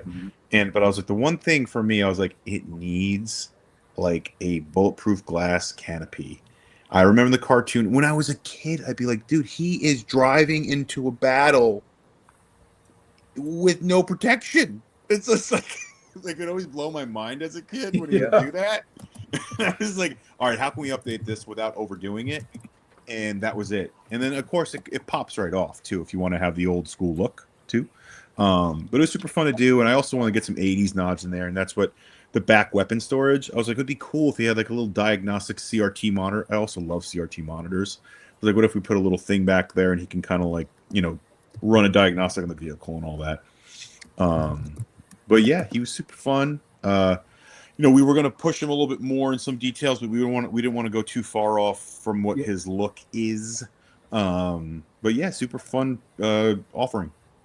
And Tony, we got the Tiger print, and I've been jokingly calling him Night Force Sarge. So I like that amalgamation of Tiger Force, Night Force together. It's pretty cool. Yeah, I love the helmet too on him. It's just a throwback to his old wrestling days. Yep. Anytime I can work on Sarge is a happy time for me. So. Well, oh, go ahead. Sorry, Paul. I was quickly going to say thank you so much for that canopy. You've pleased the purists that want it old school and people like me who that was going to be make or break if it came with a canopy or not. So I had to commit. Yep. Yeah. That's awesome. Yeah. Good call. All right, we got a couple more supers. Were we ever close to getting the fridge? I think the answer is not really because of the. Not really. Yeah, not really, right? I wanted to make the fridge. I'll tell you that. I mean, Yeah, I think we Yes. all do, right? yeah. I mean, come on. Just that stuff is licensing stuff, so you got to give Yeah. companies time with that because, like, dude, some of these contracts take years to sign, Mhm. right? Or like even to get the conversation going. Does that person still have people? Like, it's like it's a complicated thing. War chest, $5. Can't wait to repaint my Triple T John Deere green and yellow. Hell yeah, dude! That's awesome. You got to Excited to put a see it. mowing deck on the bottom of it, or like put the drag behind it, or maybe that's what the back weapon storage can come down and do. Maybe you could put like a little blades on that or something. Amazing. That's freaking awesome. I love that. That's amazing. I think I missed another one, but we'll have to move on. You're not gonna do a Kubota one or Toro? Sorry. What's I up? used to cut lawns. Kubota or Toro. It's okay. I'm Those like, brand what? names. Sorry. Codename Komodo. Komodo. Is that a Komodo name would be reveal? cool, like a Komodo dragon theme guy. Lenny with There you go. Lenny with the name reveal. We got a USA Sarge with Komodo. Maximilian 9.99. You took all the rest of my money, Lenny. Here's my last 10. Congrats on the boss fight job. I'm sorry. You could speak. Yeah, now our money's going to boss fight too. So speaking of that, my money went to this, guys. Holographic legend of Lucha Libre, even though he's from Japan. It's Ultimo Dragon. Tony, you and I flex about wrestling all the time. This is a special time. I got to talk to Masculine Republic too. Mass Republic. Oh, you did? Kevin's Kevin's amazing. Kevin today, he's an old friend, and we caught up. And I said, Tony's going to be on Attack Him tonight. Tune in, and we're going to talk. We're going to talk Ultimo Dragon, man. So talk to me about getting, being able to be a part of this. Yeah, came in a little bit later in the line. Obviously, this is Ultimo Dragon that we had seen earlier, but we wanted to create signature series with this line. So a lot more crazy premium deco on this. I think I saw a lot of people knowing exactly what this look is from. But just being able to put this guy, we've got a new head on there as well. Awesome. I would love to have, that would be a licensing nightmare. 10 belts. Each belt takes like a year to get clearance. Yeah, you got to back metal them too. Yeah, but as you can see in some of the posing, I kind of have that in there in some of the renders there. But he was one of my absolute favorites, especially in the late 90s, 2000s. Just and he's still going today, which is awesome. Wild. But that's crazy. Yeah, it's been incredible to work on him. We've got a premium cape as well. That is the little ring entrance cape that's removable. The smiling head is all new for this figure too. And it was just fun to come in, and then they're like, "Hey, you want to work on wrestling?" I was like, "Obviously, I want to work on wrestling. Are you kidding me?" And then for the first item to work on with another incredible friend of mine, Lenny's Chris, is the designer on Lucha with me, and he's like, "How do you feel about taking a crack at this deco?" And I was like, "Let's go." So I know this. Travis, I got to ask you, did you know that was an Acai moonsault, or did you think it was the worm? Honestly, didn't even give it a thought. I just was like, that's a cool pose. But yeah, Asahi moonsault, 100%. All day, right? Yeah, all day. Yeah, but he's up for pre-order now. We're seeing a lot of great feedback on him. It's kind of this line's supposed to be that kind of like next step above our premium Lucha Libre line, which we're super excited about. I think the wrestling fan and figure community is gravitating a lot towards some of our products. The idea is to push this stuff a little bit further, get more out to you as well. Kevin, as you mentioned, is an incredible partner. I've only known him for a few months, but I think we're really connecting and vibing on all this old school wrestling stuff as well as new stuff. So I'm learning a lot, and I'm excited to bring more Lucha Libre to you guys. Yeah. Solar and Ultimo Dragon, those are also up for pre-order on Boss Fight. We're getting those in dock soon, so those should be shipping out fall, probably November-ish timing, if I can remember correctly. So these are super exciting. Chris did a little impromptu photo shoot for these images. Chris McLeod. So shout out Did to an Chris awesome for job. Yes. yeah, he crushed it for sure. So it's just it's amazing to be able to work on this line, being a long-term wrestling fan, and I've talked Lenny's ear off many a time about wrestling. So I'm it's learning a awesome to lot. get there. Yeah, Maybe it's like too all much. these other leagues that I have no idea because I'm WCW, WWE kid. So like that's what I know. But like this, I think I need to dive deeper into this. It's kind of incredible. Mhm. And CMLL has made a resurgence lately. Like it's getting so popular. Like if you guys know Dave Meltzer, Wrestling Observer. He's really going in depth on the weekly CMLL stuff, not just Raw and Dynamite and stuff like that. So it's really I mean, it's a tourist attraction. In Mexico City every Yeah. multiple times a week. You know what I mean? Pretty much almost every night sometimes. Yeah. So it's really blowing up globally, and they're working a lot with Japan. But Yeah. we can't And- just talk about this. But yeah, go ahead, Tony. Oh no, I was gonna say, and just WB with the purchase of AAA, Mattel Yep. then covering some AAA luchadors. It's awesome Exactly. to good friends with the guys over there, Bill, Steve, Yep. Shout out to them. and being able to supplement each other's lines, and we're just the little guys, but being able to kind of like be in that conversation is flattering, and I love being able to support this brand. Yep. Got it. All right. What up, Paul? What do we got?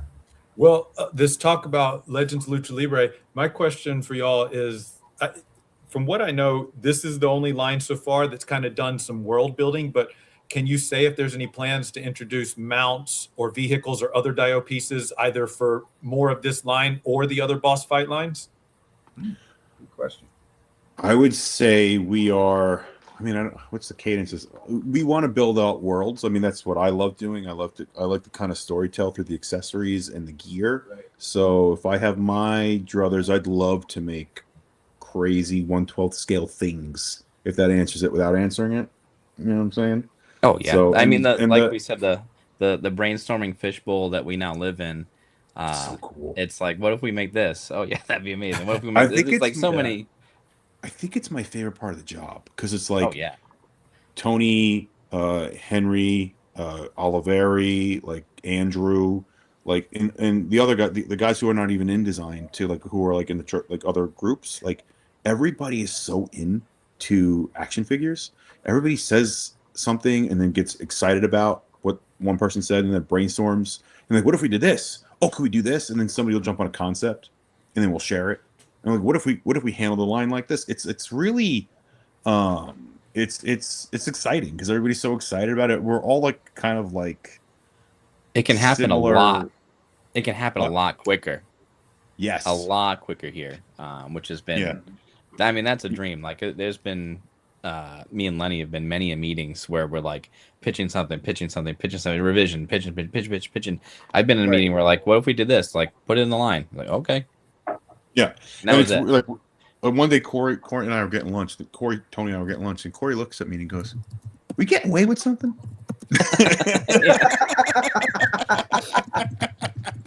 And I was like, "Yeah, this is really awesome." Yeah, like, there's a lot of like shatter the universe. We're like, let it keep going. Yeah, there's still checks and balances, of course. Of course, but there's a lot of trust in the amount of industry knowledge and fandom that we all bring to the table on all fronts. Everybody that's not seen here, like the other, 20 plus people at the company are just as knowledgeable as us. And like, well, maybe if you do it this way, okay, yeah, let's do it that way. And then, so it's a little bit quicker, but you still have those checks and balances, which is actually great. You need that. It was in like in a scheduling meeting. Our project manager Ryan was like, "What if we made this?" And I was like, I would like to take a stab at that. And then Sure. I did. And then I showed it to the team, and Andrew's like, yes. And I was like, just like, yes. Yeah, awesome. Okay, yeah. But like you said, it goes both ways because you pitch as a creator, but they pitch to you, and you're like, yeah, I didn't actually. That's something I've wanted to do for the last 20 years, and now I can. It's cool for sure. And man, this super chat is right on the money to segue to our next segment. Ryan Daly, I love you for this. Thrilled, not just for $10, even though I need it. Kidding. Thrilled that my Epic H.A.C.K.S are on the way. Curious if the success of the Odyssey would influence Boss Fight to make more classical Greek figures like the Amazon and Spartan Warriors already come. And I worked on the Odyssey. Man, this is great. Good, Lenny and Tony. Talk about I would what we got here. say Odyssey time. softly, yes. You know, timing is a big deal with, you know, creating product. But I True. mean, like, if there's a buzz in a movie like the Odyssey, which creates a buzz that is a lasting zeitgeist, right? Like that's a ripple effect that's gonna last years, right? And it's a 3,000-year-old story. You know what I mean? Like it's like like some. And if you look at the legacy of Boss Fight, the legacy of product, that's really kind of where that started. Was that those 4-inch Medusa and Spartans and Celestials redecos of the Spartans and Magma guys. So it's got a long history of that mythological, historical Spartan stuff. So definitely in line there. Yeah, and I mean, I speak for the others living the dad life. We haven't seen the movie yet. I haven't seen it.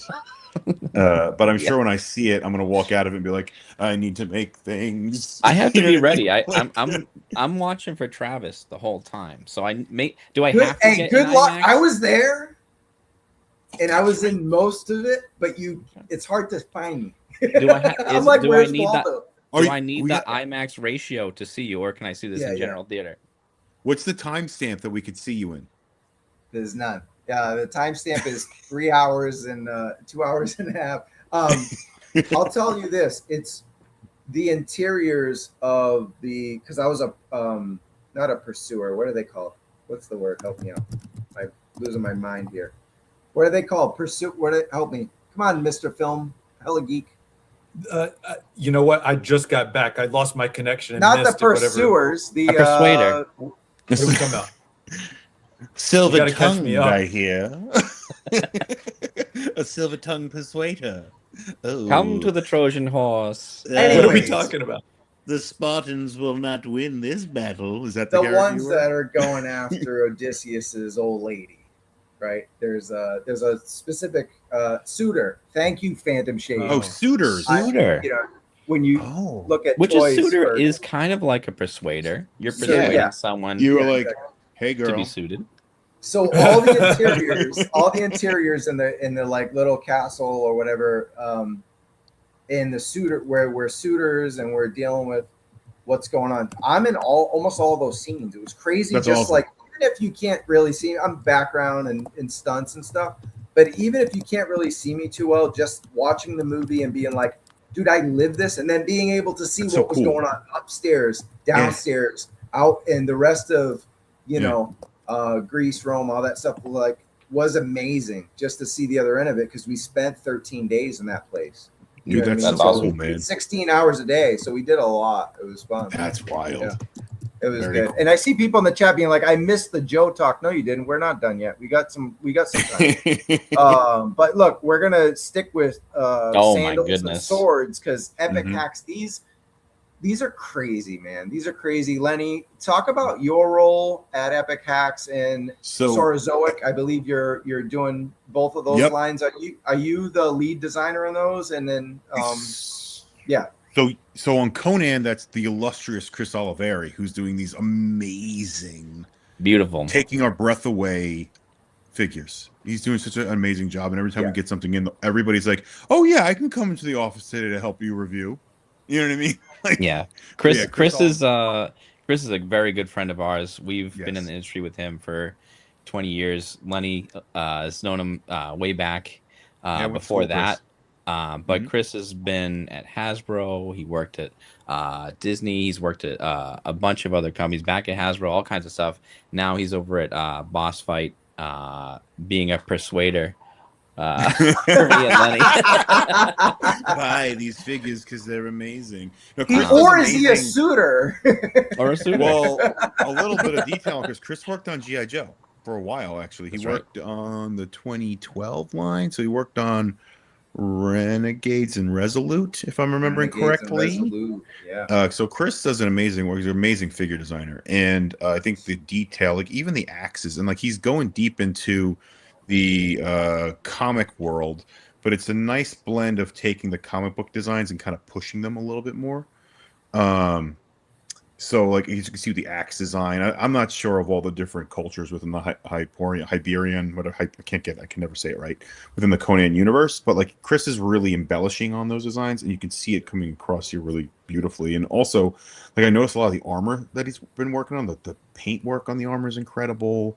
Just the attention to the proportions. I remember working with Chris years ago when he was on Joe, and the one thing he was big on was proportions. And I think he's nailing the proportions here. Like, these are beautiful action figures. But yeah, so Chris is the lead on 1/12 hacks for Conan and on 1/18 hacks for Conan, as well as Immortal Champions. So everything Conan, we have Chris Oliveri to thank, and man, is he crushing it. Unbelievable. Got it. And then what's the dichotomy like working on a line like this that has such realism to it, right? And then also Sorozoic, where it's like more cartoony, stylized, animate. Like, how is that kind of having to change maybe your brain? Like, how does that work? Yeah, a little bit. I started my career off on like kids Spider-Man product, and then I went over to movie Spider-Man. I worked on Hero Masters for a while. I did the Monster Mashers. I did Marvel Masters for a little bit. I had more of a team back then. But like, I also originally would draw more cartoony when I was in college and stuff, and I went to school for toy design, so you're trained in more of a cartoon illustration style. So it's nice. The thing about Sorozoic that I'm loving is, first of all, I love dinosaurs. If you know anything about me, I love talking dinosaurs and talking why they have the Latin names and what each name means and all that. So, but it's nice to flex that muscle again, because I've lived in realism for so long. Like with G.I. Joe, I was on another podcast a couple days ago, and we were talking about this. I kind of had to augment my style for realism. I could do it, but it was something I didn't choose to do. But then when it came to Classified, I was like, he's got to look like a real paramilitary character, so I wanted to look a little more realistic. So I started focusing my art style to be less stylized and more realistic to what I could do. So going on Sorozoic, it's a nice change of pace. The thing is, I'm doing Epic H.A.C.K.S, owned and operated, for boss fight. So I'll be taking over the Epic H.A.C.K.S, like the Dark Hand, the Vampire Assassin, all the Wave 2. So from Wave 2, I'll be doing the engineering, and then Wave 3 on will be my designs. So I'm doing the engineering for Wave 2, and then Wave 3 through however long we take the line, hopefully forever. That'll be they'll be mostly in my direction.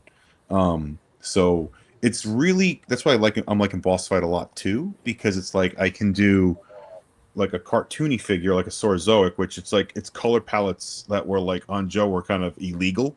But at the same time, there's a lot of like really cool exaggerated features and like fun, like kind of pushing the characterization of a character and making it more overt. And then at the same time, going back to Epic H.A.C.K.S, how do we make something look severe and intense? How do you add more filigree to armor? How do you do weapon storage and stuff like that? Which I have to say, look at the weapon storage on this stylized figure. It's kind of on another level, right? On the Ceratopsian guards are really cool. So boss fight's offering a really amazing opportunity where I can kind of flex my design muscle in multiple different directions, which, on Joe, it's like I had to focus in one way. Right. But here I'm like, okay, yeah, Epic H.A.C.K.S, this is the design direction. On Sorozoic, this is the design direction. And some other stuff that we're working on, which is a different design direction. So at this point in my career, it's nice to be able to kind of shift gears throughout the year. And then Tony and Lenny, do you want to talk about working with Corey again? Dream come true. It's been a pleasure. The band is back together. Oh my god, I think I had seen what's the tally on ex-Hasbro people at boss fight, and we've got quite a few. One of the painters I worked with, 8 years ago, 15 years ago. Yeah, I started with him.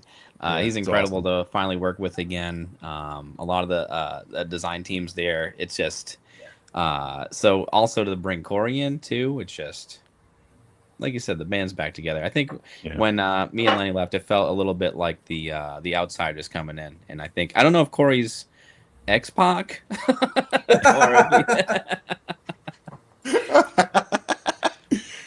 What does Scott Hall say? What does he say? You don't know, but you know. What is he? You know who I am, but you don't know why I'm here. That's right. Yeah, you're definitely Nash, Lenny. You're definitely Nash, and I'll be Tony's Nash. definitely All right. That's, Eraser Ramon Hall. dude, Razor Ramon All is day. the best. Lenny's powerbombing people all day. You should Dude, see my Razor's Edge though. It's pretty good. Tony, I Pretty think good. I take back my original answer today when Henry was asking who our favorite wrestlers were. I think Razor Ramon is my favorite wrestler. It's a great one. I think Stone Cold is a staple, but Razor Ramon is the best. Oh yeah, It's undeniable. Bell Bib. I love that. Oh yeah, let's throw that back in. If Hasbro's new edition boss fight is Bell Biv DeVoe. Wow, I love that one. I like it. Sick. Cool. Anything else you guys want to talk about with boss fight? Tony and Lenny, got anything on the way? Another line? I think Lenny, there was something else. I got a fun little figure here named Demithile from the Court of the Dead line. Oh yeah. I mean, look at him. He's That's glorious. Creepy extra. I think they made him for me. Well, this is in this is in partnership with Sideshow Collectibles. This is their Court of the Dead line. We're doing their 1/12 scale, and we also did 1/18 scale versions of characters. Really cool articulation, amazing weapons. I mean, I think everybody in the line has a scythe, right? Like, which is incredible. I mean, look at the paint work on it, and then the filigree. Like, I'm a sucker for like design within design. I mean, look at that. Like the story that it tells. Like, it looks like an ancient relic, you know. And then the layering of this figure is just like second to none. I mean, look at the spinal cord, dude. Damn. Like, Yeah, that stuff's amazing. It's so, like, I was gonna curse, but it's so metal. And then like the use my good hand over here. my strong hand. My strong hand. My strong hand. I always say my good hand. I think that's from Scary Movie. Yeah. Anyways, hand. my strong hand. Massive stuffed the shit out of potatoes with that thing. I mean, look at his nails, dude. Like the Sideshow guys did such an amazing job with these designs. The Valkyrie's incredible too, with like that magenta blood going up and down her hands. But you know, also, I mean, look at the alternate head. Like I'm a sucker for good sculpture. Like you got me at good sculpture. And this is Tony Talrico, one of our sculptors internally, did most of that work by himself. Well, sculpture work, but you know, we usually use vendors and stuff. But Tony took these head on, and what a good job he did on them, man. They're beautiful. So yeah. And the range in boss fight is wild, because then you'll have the Popeye line, which is just amazing. I had to be precarious when I pulled him off my shelves, but Bluto was just amazing. Dude, he's like, so good. Yeah, the range here from Court of the Dead to Conan to Garfield, it's just. And then I don't know if you have it, Lenny. It is my wheelhouse. Thank you. The huge Garfield. Do you have that? Or did you? Oh, I do. Hold on, I'll get him. Hold on. That thing is absolutely wild. But yeah, it's just being able to kind of stretch your design muscles, your paint muscles, everything is going from Court of the Dead to Conan to this monstrous Garfield. The thing is, I think people get afraid that he's so big, but he's in the corner of my wife's craft room, and he doesn't take up a lot of space because I think he caddy corners wonderfully. Very nice. I like that. Thank you very much. But like, he's a beautiful piece, man. You know, I believe Andrew worked on this, and like, it just pops, man. It's really good. The symmetry. Just look at the symmetry. Is that a golden triangle? Whatever. How much lasagna does that thing take? I would say, I don't know. You can put like 3 layers in there, maybe. Yeah. 3 lasagnas in there. On a Monday? You kidding me? So much lasagna. Dude, am I right? Mondays, am I right? Can I steal you guys for 15 more minutes? Does that sound okay? 15. Yes. I'm not being summoned by the family. Okay. That should be okay. Cool, because I would like to do like kind of a semi-rapid fire fast your take on the stuff that was from Comic-Con that we hadn't talked about from Joe, if that's okay with you guys. Sure. I know you did the Yojo Jun, like we mentioned with Secret Galaxy, and I thought it would be cool to kind of get your opinion on some of the Joe stuff. And the biggest thing of all, we got to go to it. We've been talking about this bad Mamma Jamma for a long time, and then there was talk we talked about like it doesn't have the not the Camaro front end, but the Pontiac Firebird front end and all that. But this is a render. Like, do you guys have any thought on what we see here and kind of the working on this made to order Thunder Machine? Yeah, I'm trying to think, like, what can we say? Like, I mean, we worked on it. Yeah. But like, so we left this project, I would say, halfway through sculpture phase. Okay. Would you say, Tony? Because I think what you guys are seeing it pretty close to when they just finished the sculpture. So there's a lot. Yeah, that one hadn't made it all the way down to mall shop yet. Obviously, it's a pre-order, so very early on. I'm not sure quite what they said about it, so I'm a little timid on what to say. Yeah, I don't want to give anything away on accident on that stuff, you know. Well, but it's exciting. Go ahead. I was going to say, it's exciting to see it. It's an item that I always wanted to get to. I mean, like, it's something that, like, the line needed. It's something I was like, I don't want this to be a HasLab. I want this to be something that, you know, people can readily get. You know, so that's where the direction went with that. So yeah, at Comic-Con, not this past one, but the previous one, that's what everyone was talking about. Why, you know, we need Thunder Machine. We need Thunder Machine. It was like almost every other comment was Thunder Machine, Thunder Machine, Thunder Machine. Sorry. So it's great. Yeah, you did like 4 shows on it. Like, where is it? Half of that was me as well. So I get it. I will add, and I think it's probably okay to say it's pretty modular. Like, there's like the panels and stuff. They all are on C-clips. If that design stuck. So there's things. If you're looking at the render, it looks like those are that's what that is. They pop off and all that. If it stayed, I'm pretty sure it did. But I think Eric's doing an incredible job on it. I mean, like the skull on the front, I'm happy that stayed. You know, so it's really cool. And I think from a design perspective, we did talk about like modernizing it a little bit. But when you look at it, the original design, the only thing on it that's a real car is the front end, and you can't take a straight up front end from a licensed vehicle. You cannot do that.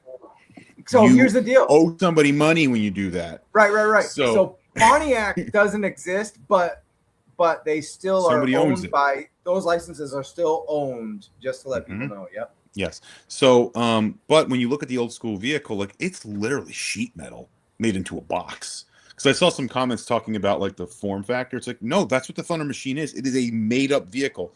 It's kind of like the InArt. Like the InArt, we adjusted some of like we kerned it, if you would, or like made it like more sleek.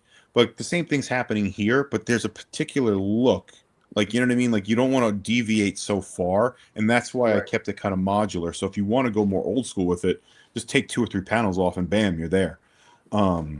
But at the same time, it's like that was a made up vehicle. It's not a real car. Like that's not a car body on it. It's sheet metal that's like MIG welded together. You know, because it's the Dreadnoks. They're crazy. So and the thing is, back in the 80s, you could get away with stuff or be more 1-to-1 back then than you could now. And now, why would you want to be? Wouldn't you want to use your own like imagination and classify it up anyway, right? Well, that was the thing classified too. Like a lot of the guns too, it was like, what is the classified world version? It's like you're not doing it verbatim because like you can't take somebody's design verbatim. So a lot of it was like mixing pistols together or mixing rifles together and stuff like that. So the same kind of philosophy went into the front end of this guy. Got you, Paul. Yeah. So we're going back to that proud papa moment with you guys. And Lenny, when I saw you at San Diego this year, it was this awesome little magical moment of, it was just BMAC, you and me standing there looking in the case. And I was sort of privy to some conversation between you guys. I'm not going to put you on the spot, but that was a really cool moment. And I love that you called out the skull here. But that's all I'll say for now. But BMAC did say, like, yeah, go ahead, sprinkle the idea. Let the idea of that get out there, So, but that's all I'll say that's for right. now. Yeah, it's really exciting to see. I'll say that to Proud Papa wise. It's like, again, walking away from talk about something I didn't want to leave. Like I was like, I'm in the middle of the Thunder Machine again. But you were known. You're known for classified, both of you guys, but both of you were known for Dreadnought stuff. Like, because that was the stuff that you had probably the most fun with as far as on the fan stream. You guys dressed as Dreadnoughts. We had the great old Slugger layout last year. So it's the best subgroup. Tell me, I feel like it's everyone's favorite, right? Yeah. it's the best. It's Mad Max inspired bikers. Come on. But that's what I mean. Inspire's attitude that you brought to Classified, it had the Dreadnought attitude more than anything else, I think. Yeah. You know? It's funny, but in the beginning of Joe, I did this it's called a Prescience calendar, and it was looking at the brand from 40 years ago and then lining it up with the trends throughout the years. And Destro came out after Star Wars, right? Like after Return of the Jedi, I think the Destro figure was designed in 83 or something like that, if I'm remembering my dates right. And then after Mad Max came out, then you got the Dreadnoks. So like the brand always pulled from pop culture. And I think that's what always kept it up on beat. I feel like when it overly dove into its own IP and didn't draft from the real world and pull new stuff in is when G.I. Joe gets stale. So again, I feel like Ron Rudat and all the guys, Baziggy and all them back in the day, they understood you needed to pull from the real world, and that's why you got magical things like the Dreadnoks, Destro, even Fatal Fluffies. Like Fatal Fluffies are definitely pulled from Jim Henson movies, right?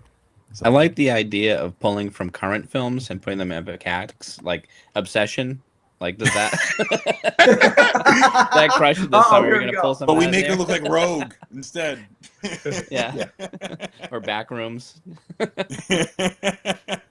Tony, I got to ask you about Thrasher because he's not included with Thunder Machine, but that means it's because he was great enough, right, to just make on his own. I mean, I don't know if you could say anything about him, but I mean, he's certainly one of my faves. The Dreadnoks, as we've well covered, and just it's never enough Dreadnoks for me. So the more we get, the better. That who was I'm gonna blank on the name, but who was that Friday the 13th inspired Dreadnought from? I think it was like that post 20.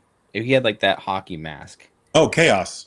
Chaos, yes. Mhm. I would love to see them bring him. I into really this line. want I to think with the classified About saying treatment, that could look. Oh, I know. Oh, Yeah. I reviewed a custom of Chaos that I got from the SoCal Joe show. Oh, They I did a did custom see that. was Oh, cool. Yeah, that was fun, and I always thought that would be fun with like a bike or something like that. You got And then a little bit let's of go a on hint. to some name onlys. Hardball, Lenny. I think he came out awesome. It was one of the figures that we got to finish. We didn't get our final samples, unfortunately. But he came out great. I'm excited. Yeah. It's a lot of new on the figure. I think he might be brand new, actually. But like he's an exciting figure. I think it's one that like I think everybody loved but didn't talk about. You know what I mean? As a Joe collector and a Joe fan, like he's like Bazooka, but just baseball instead. You know what I mean? Like I think it's a super fun figure, and I think people are going to be pumped about him. They could see the actual figure reveal. Cool. Yeah, I do Tony, love any it when they cover the sports in the G.I. Joe line. Yeah. It's underserved that we haven't seen a curler yet. Imagine, Yeah, does it come with that big granite thing? Whatever what is it called a puck? Is it called the curl? What do you call the curl? I don't even the know. curler thing. You know, Paul? I don't. What is that thing called? let us know Put in it the in the chat. comments if you know Yeah, what it's there you called in curling. That's right. Someone's mad in the chat room. Hold on. We got to remember, this is the guy that you got all the ideas from. Oh, Tony's that's face. right. Tony had the cameras in Tony's bathroom. That's Yeah, right. his custom's not the AI slop on the left, but his custom's the one in the middle. So shout out to Tony's Oh, it looks Figs. great. That looks Killing it. awesome. Yeah. Killing it. Yeah. The use Is that of, the pretty boy head? Xandar's. Yeah, it's Xandar. Pretty boy yeah. head. Yeah. Pretty boy head. Yeah. You know what? Let's take a moment with this vintage one that's on the far right, because it's just occurred to me. I mean, somebody could take that head off and do a great custom Liberace if they wanted to with that. Yes, they could. Who played him in the movie recently? Did an amazing Michael job Douglas. the voice he did was incredible. It was Michael Douglas, right? That's right. Yes, I think. Yeah. Yeah. So good, Hilarious. dude. Nice. Thrasher's awesome. Oh yeah. So we got a shipwreck at Comic-Con, but I think this is the one that, this is like, to me, this is classified shipwreck, even if it was 1-to-1 from Battle Corps, because he's a Navy SEAL. So I will say, yeah, go ahead. because again, they only did name reveals. I don't want to give anything away.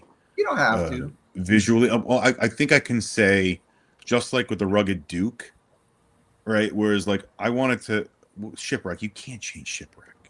Like, he's ridiculous. Look, you got to make Sailor Boy hat shipwreck. But at the same time, part of me was like, man, I really want to make like a boat breacher shipwreck. Like, that's classified. And it was at the time when it was like you're reading the data. And then like it was right at the cusp of when Emily was like, let's make a retro line. That way you can do whatever you need to do and classify. Right. So I would say this is the answer to that, essentially. It's like, Love what it. could we do? Yeah. I'm excited. Great. He's Great fun. answer. He's fun. We talked about Dinah, but I guess the follow-up just here is that we got October Guard with a K. That's probably a Mark Beasley question, but now there's a change there on the logo. So I kind of wanted your opinion on some of that, maybe. That was kind of refined towards the end of when we left. I don't really think I don't feel comfortable talking too much about it. Well, me either now. Let's move on. Well, she's great. Viper, I gotta say the figure's gonna be awesome. Like we did get to finish her, but we didn't do the logo work. So the logo works on the figure, but like the figure design, I think ended up in a really fun place that speaks to her role. But from the naming standpoint, that stuff goes until like a while. So my name reveals all the time. I don't know what this means, but it's $5. I'm giving name reveal onlys all the time. Okay, cool. Yeah, these have already been revealed at Comic-Con. But Viper Tony, this looks like a figure you're gonna have to get. That was this one I had the pleasure of working on before I had left, and amazing. I saw in the chat, I can't believe how long it took to get here. It's just there's so many good Joes and Cobra to get to, but I think when you guys finally see this, you're gonna see that it's done right for sure. Beautiful. All right, we got 2 more figures, and you can talk about them. Well, because Ooh, shown. I see Baldy Locks did a little investigative work here. Yeah.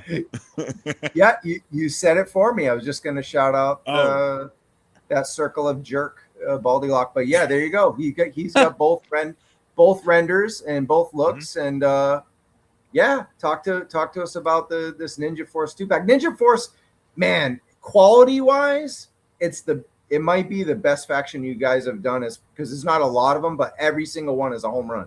In my opinion. I think the reason for that is, I think the reason for that is that Joe's typically drab in color. We always kind of like pull back a little bit, but in Ninja Force you can go all out. Like it's like, and like I think that color's a nice change of pace, because it's like, all right, green military, khaki military, gray. Realistic colors where it's like version 3 Snake Eyes and then pop of blue. I actually think I asked Tony to reduce the blue, because when we first did it, we went nuts. Electric. Yeah, we were going crazy on just to see what those colors were going to look like, and then especially when you're against a all black figure, we went super electric. We kind of dialed it a little bit back. Oh, look at the color variance there. Yeah. Oh, there is a bit. Oh, it's when he photoshopped. Oh, gotcha. Okay. So on Snake Eyes, which was really cool, I wanted, because if you look at the original figure, he actually is wearing like a mask. At first, it looks like a balaclava, but there's actually like a break on the face. So I wanted to play that up a little bit. So there is like a break, like he's wearing almost like a hockey mask would be on your face. Again, to add visual interest, it's like movies, how like they'll add like patterns to superhero costumes. Same difference there, right? Like I wanted to like add more sculptural integrity to it. That way, probably the wrong sculptural visual interest, so that when you look at it, your eye kind of travels. And I wanted the blue to kind of come up into the mask a little bit to make it feel a little more finished or color brought throughout the figure. Pops. And then a nod to the wolf mask is a nod. What is it? Okami, an Okami mask essentially, and it's a nod to Timber, right? So it's like I feel like Snake Eyes is the lone wolf, right? But that made a friend with a wolf. So whenever you get the opportunity, and on Ninja Force, my take was give them all a 5 Deadly Venoms mask. Every figure in Ninja Force has to have a mask. It kind of makes it feel more ninja, to me at least. So I was like, let's give him a badass wolf mask, man. Why not? So yeah, that's where that idea came from. And then on Jinx, she never was Ninja Force, which is the weirdest thing to me. I'm like, why was she never in Ninja Force? But I wanted to play with a Tengu. Tengu, like they're either in the hawk or raven style and or the long nosed. I went more raven, like a mountain Tengu essentially. So that's where the raven colors come from. So I want to do like an iridescent feather pattern on her.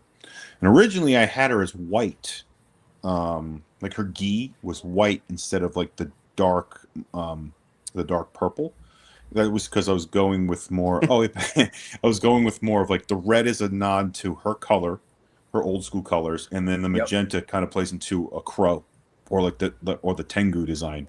So playing with that, and then the third eye was the idea was that the Tengu was blind and then was seeing through the third eye because Jinx typically is wearing a blindfold. So it's like she's using her third eye to battle when she has that mask on, essentially. Yeah. But then it was looking weird when we didn't put any deco on the eyes. Looks like we didn't finish it. So that's why we added the white out of the eyes and had the eye open in the center of the forehead like that. Yeah, super fun to do. That's why we had the iridescence on there. Is like, played it. That's why there's teal and purple and like all that to make it feel more crow-like, essentially. But yeah, she was super fun to do, and I got some of the nods to the original Baroness design that never came out with the purple in the hair a little bit. Yeah. Again, and it also gives the Ninja Force pop, Yep. No, I think the eyes not being shown, Batman style, are good because you already have the Balaclava Ninja with the eyes shown, so it's a change up right there. So and it's a nod to Snake Eyes too, So many gems you guys are giving us, but what might be the gem of the year is a non-G.I. Joe character, and that's Laura freaking Croft. This thing is killing it right now. There's a couple folks over in Hong Kong. Shout out to Webhead Reborn. Been chatting with him. He posted these photos, and these are amazing action shots. That's what you want from, and they showed Legacy of Atlantis gameplay today in Germany, in Cologne, Germany for Xbox. So this figure is exactly like the game, but it still feels classified, which is insane to me that I'm watching like a classified figure. I don't even look at it like Tomb Raider because where's that Joe heads? I'm like, this is a G.I. Joe game, but it's Tomb Raider. It's like spot on. She's a perfect collab for G.I. Joe. She is a G.I. Joe. Like she's doing G.I. Joe things, right? Like highly skilled individual, military trained, going in and taking out bad guys that are on kind of like this surreal and sad and crazy vibe, right? So she fits perfectly. For me, she's my favorite female figure we've ever done. I think this was, all the old Hasbro videos that we would do. I would come on and talk about the inkjets and the face prints and all that stuff. I think this was my mic drop for. I think this is Matt's, Lenny, and myself's best portrait. I think we did. If you like, I'm kind of like fluffing us here, but like, if you look at the image to the far right of the screen and like kind of like do like this thing, she looks like a real person. Yeah. You know what I mean? And like this photography, I think does a lot of the work for that. But like, I'm very proud of this figure. And Crystal Dynamics, shout out to them. What an amazing partner they were throughout this whole process. They shared so much data with us. They trusted us with so much data. And Matt Hilton did an amazing job sculpting this with his team.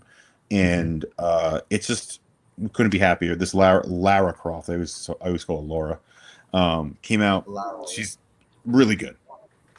It's funny, in my notes it says she looks perfect. You've got to feel proud, and I didn't even have to mention that. And then you were someone in the comments like, "Who's a sculptor?" You said it before that, so everything's great. What was the decision to go retro card on this? Baldy's like the only one who like guessed it. We were all like, "There's no way." I think BMAC and I we were kind of talking about what she would go in, and like a box would have been better because the amount. We finish my phrase. Yeah. Box would have been better for the amount of stuff she comes with. However, a retro card back I think makes a really nice collab because it calls back to nostalgia of G.I. Joe, and then it also like it just kind of like welcome to the G.I. Joe fold, but welcome to the original G.I. Joe box as well at the same time. You know what I'm saying? Like it's like this like welcome in from the start. You should have always been a G.I. Joe. So and I think the box too is part of the product as well. So having her on a blast card like that, I think really helps sell it even more. A callback from that interview you did with Secret Galaxy, you said that I love that you talked about the over designing, like going 125% on sculpt. This is 150% on sculpt, right? I mean, I was going to ask you which figure you think is 125 or 150, but this is pushing it, right?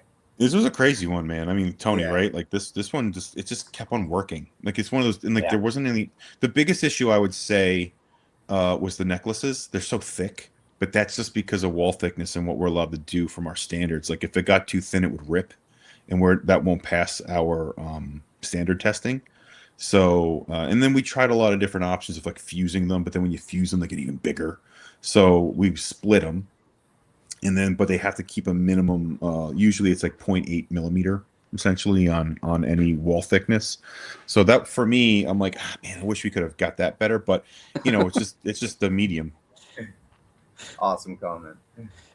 Take that, Jazz.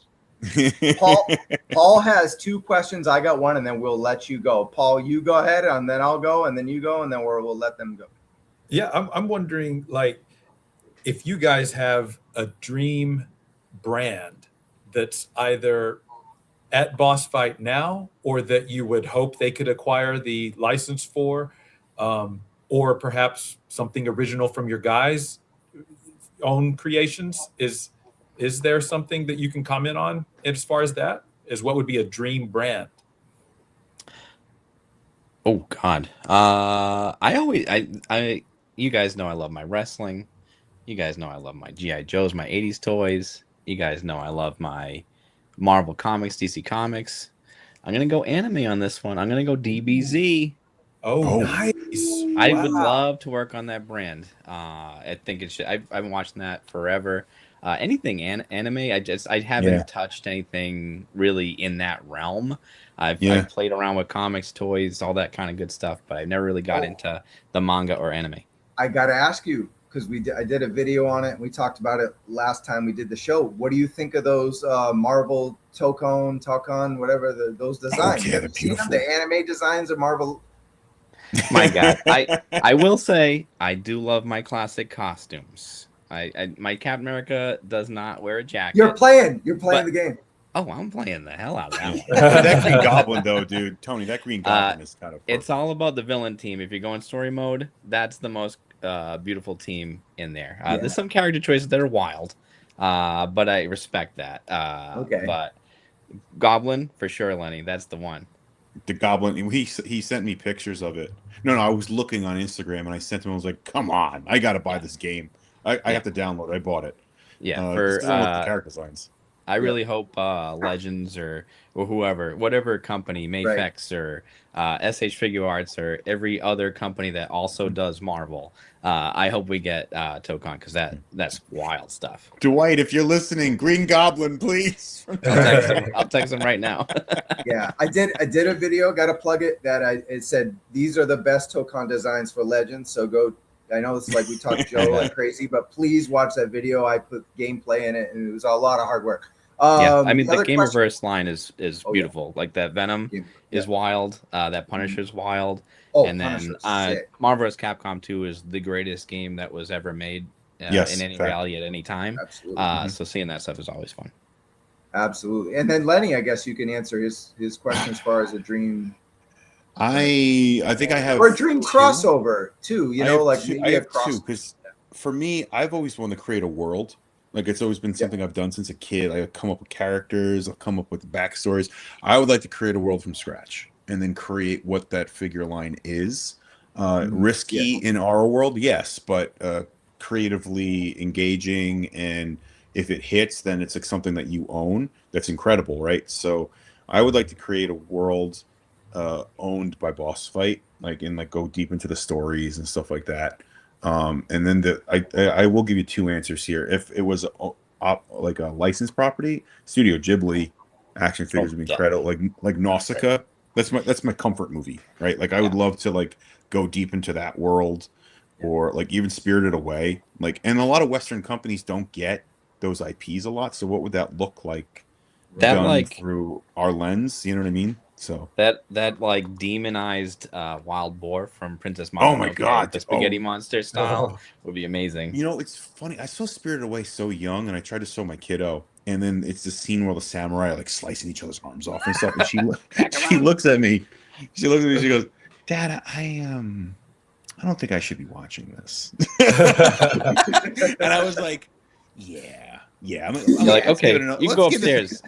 You go to bed. I'm like, maybe we'll give this a couple more years. You know what I mean? But I mean, what's such good stories, and I think just such like simple yet deliberate design is always a beautiful thing, and I would love to have the opportunity to make that someday. But over that, I think making something brand new, because I love new, right? So I think it'd be fun to dive into that. Kind of a follow-up to this and Lara Croft, were there any dream crossovers you wanted for Joe that maybe you pitched and it just didn't happen? A lot of licensing, or was there anything like, hey, Joe and this would be great, you know? We could say it, right? Because it's not real, right? Yeah, it's not real. It's fantasy. What can you Just say, what Tony? would have loved to have seen? Yeah, or like stuff that you tried to get done with Classified that like from another crossover and it just couldn't. I would have out. loved to make a Terminator Bat, Oh yeah. right? Or Yeah. like Wow. RoboCop. Up my RoboCop and alley. Joe would be incredible. Wow.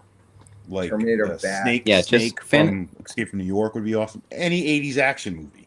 Yeah, Yeah. fantasy booking is like a Mad Max to take out your dreadnoks would be awesome. Mad Max on the Joe side would be amazing. You know who I would don't be know, an just- amazing Joe, Tony? Jack Burton from Big Trouble in Little China. Would be great. Right? Yeah. With the I mean, moccasin boots and the tank it's top. just- Dude, come on. It's just darts and just a Yeah. wall full of 80s and 90s action movies in my head that just you could hit any of them. I'm gonna be happy. Mhm. Cool. Paul, take us home with this last one, this zinger. All right. It was Zinger. Can you guys tell us how many classified figures? Yeah, I'm building the suspense. How many classified figures are? That was that acting coming in, Travis. That was Yeah. that was beautiful. You nailed it, kid. I got to show how I got So believable. a persuading suitor. I had to. Yeah. I'm But suited right now. He suited me. I want to know. All right, Can take you, us home. can you give us a number? How many classified figures that you guys worked on before leaving Hasbro are still out there for us to come out, are yet to be released? Like, how much of your work is still is ready to go before it moves on to our good friends Eric and Mark? And I think so. Eric will probably be finishing stuff that we started. I think so. But it'll blend. It'll blend because that's how it It's works. gonna- So it'll blend. So I think that stuff that we've had our pause on would be First quarter fall. 27. It would be like June 27. I Yeah, think so. Ish. But, Basically, like- a full year now. we're Okay. talking like light fingerprinting, maybe at Yeah. that point. But yeah, Like So- I'll continue to post inputs as they release stuff when it's safe, when it's okay, because you know they have a marketing plan and all that. So like you'll see it, and maybe there'll be differences and stuff because the guys were in there like maybe because that's what we were doing. It's like, oh, this is not going to work. We got to change this, or like this intended thing. Yeah. So it's like that's what you do on that schedule. So. But you probably see our influence until like summer 20. I would say summer 27 because things move around. See, Okay. we had heard till throughout 27 to 28, so now we're looking at spring, summer. Okay, cool. Yeah, and I think But- everything going into fall 27 will probably be straight up the new team, which is really I'm excited to see that one and see where everything. oh yeah, it's gonna be all new. It's gonna or to Yeah. us. So Yeah, I'll that'll be be watching exciting those for you live guys streams. too as fans. Yeah. yeah. And then I'm gonna harass Eric. We Yeah, are for too. sure. I got to ask a Let- follow-up question though. Is that, and if you can't answer, of course, that's fine. But I am surmising from the answer that you just gave, though, that as far as you're full on, the two of you, these are our figures. We've already either had them on shelf or made available for pre-order. There might be a couple more. Okay. Who hired this It's tough- guy? Who hired this guy? It's tough to, yeah. Well, even if we were start to almost finish, you still have all those EP early prototype reviews and things like that can also other people can bring in some voice in on that too. So Okay. excited to see where that kind of pulls up. But we're in the mix. Right at it. Okay. Yeah. I got you. Thank you so much. Cool. Yeah. Is there anything else that you guys want to plug from Boss Fight before we go? And then we'll. Sorry, we went 2 hours. That was my plan. No, it's all right. It was a good conversation. My man. evil That's- plan came together. I'm trying to think. I haven't brought all my boss fight stuff down here yet because it's still in my work office. Yeah. Yeah. I mean, I'm trying to for- think of things. Just a shout out if you want. Yeah, for Boss Fight, follow the social Boss Fight Yeah. Studio. There's plenty of stuff that's up there for pre-order right now. We've got some amazing Hellboy stuff. We've got Conan. Oh my god, the Pop Hellboy That stuff. Hellboy, we didn't even mention that. Oh. My God, that was shout out Oh. to We Wade got- for that. we got some he did a little samples of the review new on his stuff that Instagram Andrew on was Parallel working on. Universe. Dude, some of the stuff that the new stuff he's working on right now, it like takes your breath away. One of these characters, I know Hellboy, but not that well. I appreciate it from afar. There's like, I want to be this character when I get older. When I grow up, this is who I want to be.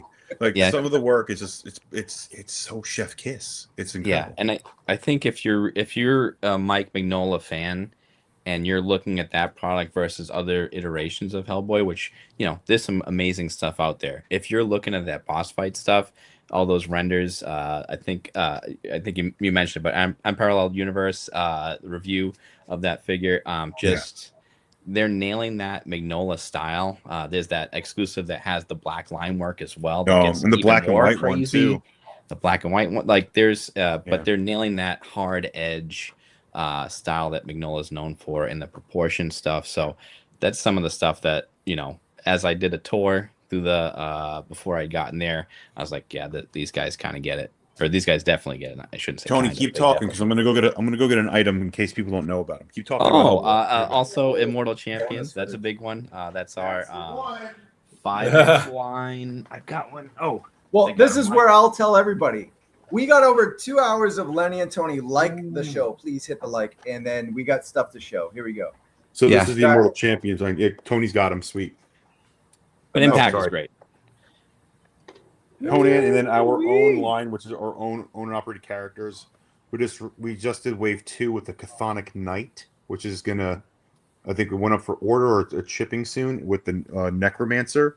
But again, we also do licensed products. So Conan, the Hellboy's incredible. Yes. This is our glow in the dark exclusive skeleton.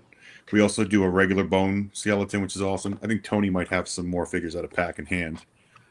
I don't. You had it in your hand. On the fly. I'm just gonna show this guy again. Yeah, let's see. You know, but that you know, that 5.5-inch scale that everyone's familiar with is it's hitting. I think a lot of people are responding well to it. Court of the Dead, we mentioned earlier, is super fun.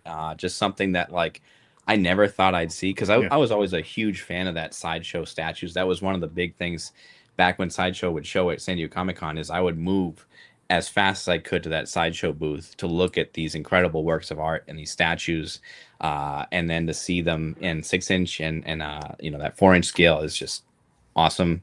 And Tony, to add to the 4-inch, 5-inch, 5.5-inch scale, our Saurozoics are within that scale too. Yeah, so if you're in that universe, these guys scale perfectly with them. And the Saurozoics are exciting too, because they're like dino warriors that left the planet before the meteor hit, and they started civilizations across the galaxy.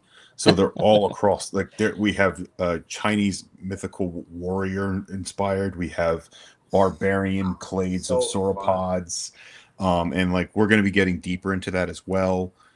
So, and again, at work, we were joking around the other day, and I popped off Triaxis or Triceratops and put his head on Conan, which fit perfectly. So it's like, we're having fun with them. And they're a fun line to play with. Again, so a lot of our lines work well together. Not all the ball joints fit perfectly. I'll be upfront about that. So you got to play a little bit. But like, again, so we have the 5.5-inch world is super fun, whimsical, but at the same time, we add a lot of articulation to it because we're action figure guys. We want these things to pose well. Lot of comments on that Saurozoic line. The planet. I have to know. Yep, they left the planet and they started their own civilizations. And the theropods, we got plans for theropods. That's a T-Rex, dinosaurs, but amazing. Tyrannosaurus. Well, guys, this we went over too, so I'm gonna let you enjoy your night. Thank you so much. Now what do we say? We can't do like Yo Joe or anything. What's the boss fight slogan to say? What do we got? That's trade secret, I think. The boss fight. Yeah, we'll come back next time we're on the show. We'll have a chant. Andrew's gonna be like, "What did you? We don't do that." I think on the Walmart. What did you idiots do? I think on the Walmart live that we did, I was an idiot and just did boss fight to the full force. I went Booze fight as a sign off. So apologies to anyone who had to listen to that. Sorry, And then let's Walmart. do it again tonight. So. I don't hate that. I don't hate All right. that. We'll workshop it with Chris. But really, guys, thanks for your time tonight. This was Yeah, amazing. thanks for having us. Thank you so much. It was fun. Thank you guys. Yeah, Thanks for great everybody tuning in. All the great questions. Yeah. Follow us on Boss Fight Studio. I think we got a lot of cool stuff coming out. So And we Absolutely. Excited to appreciate show you you. right back too. All the kind words, we really do. It means a lot. Absolutely.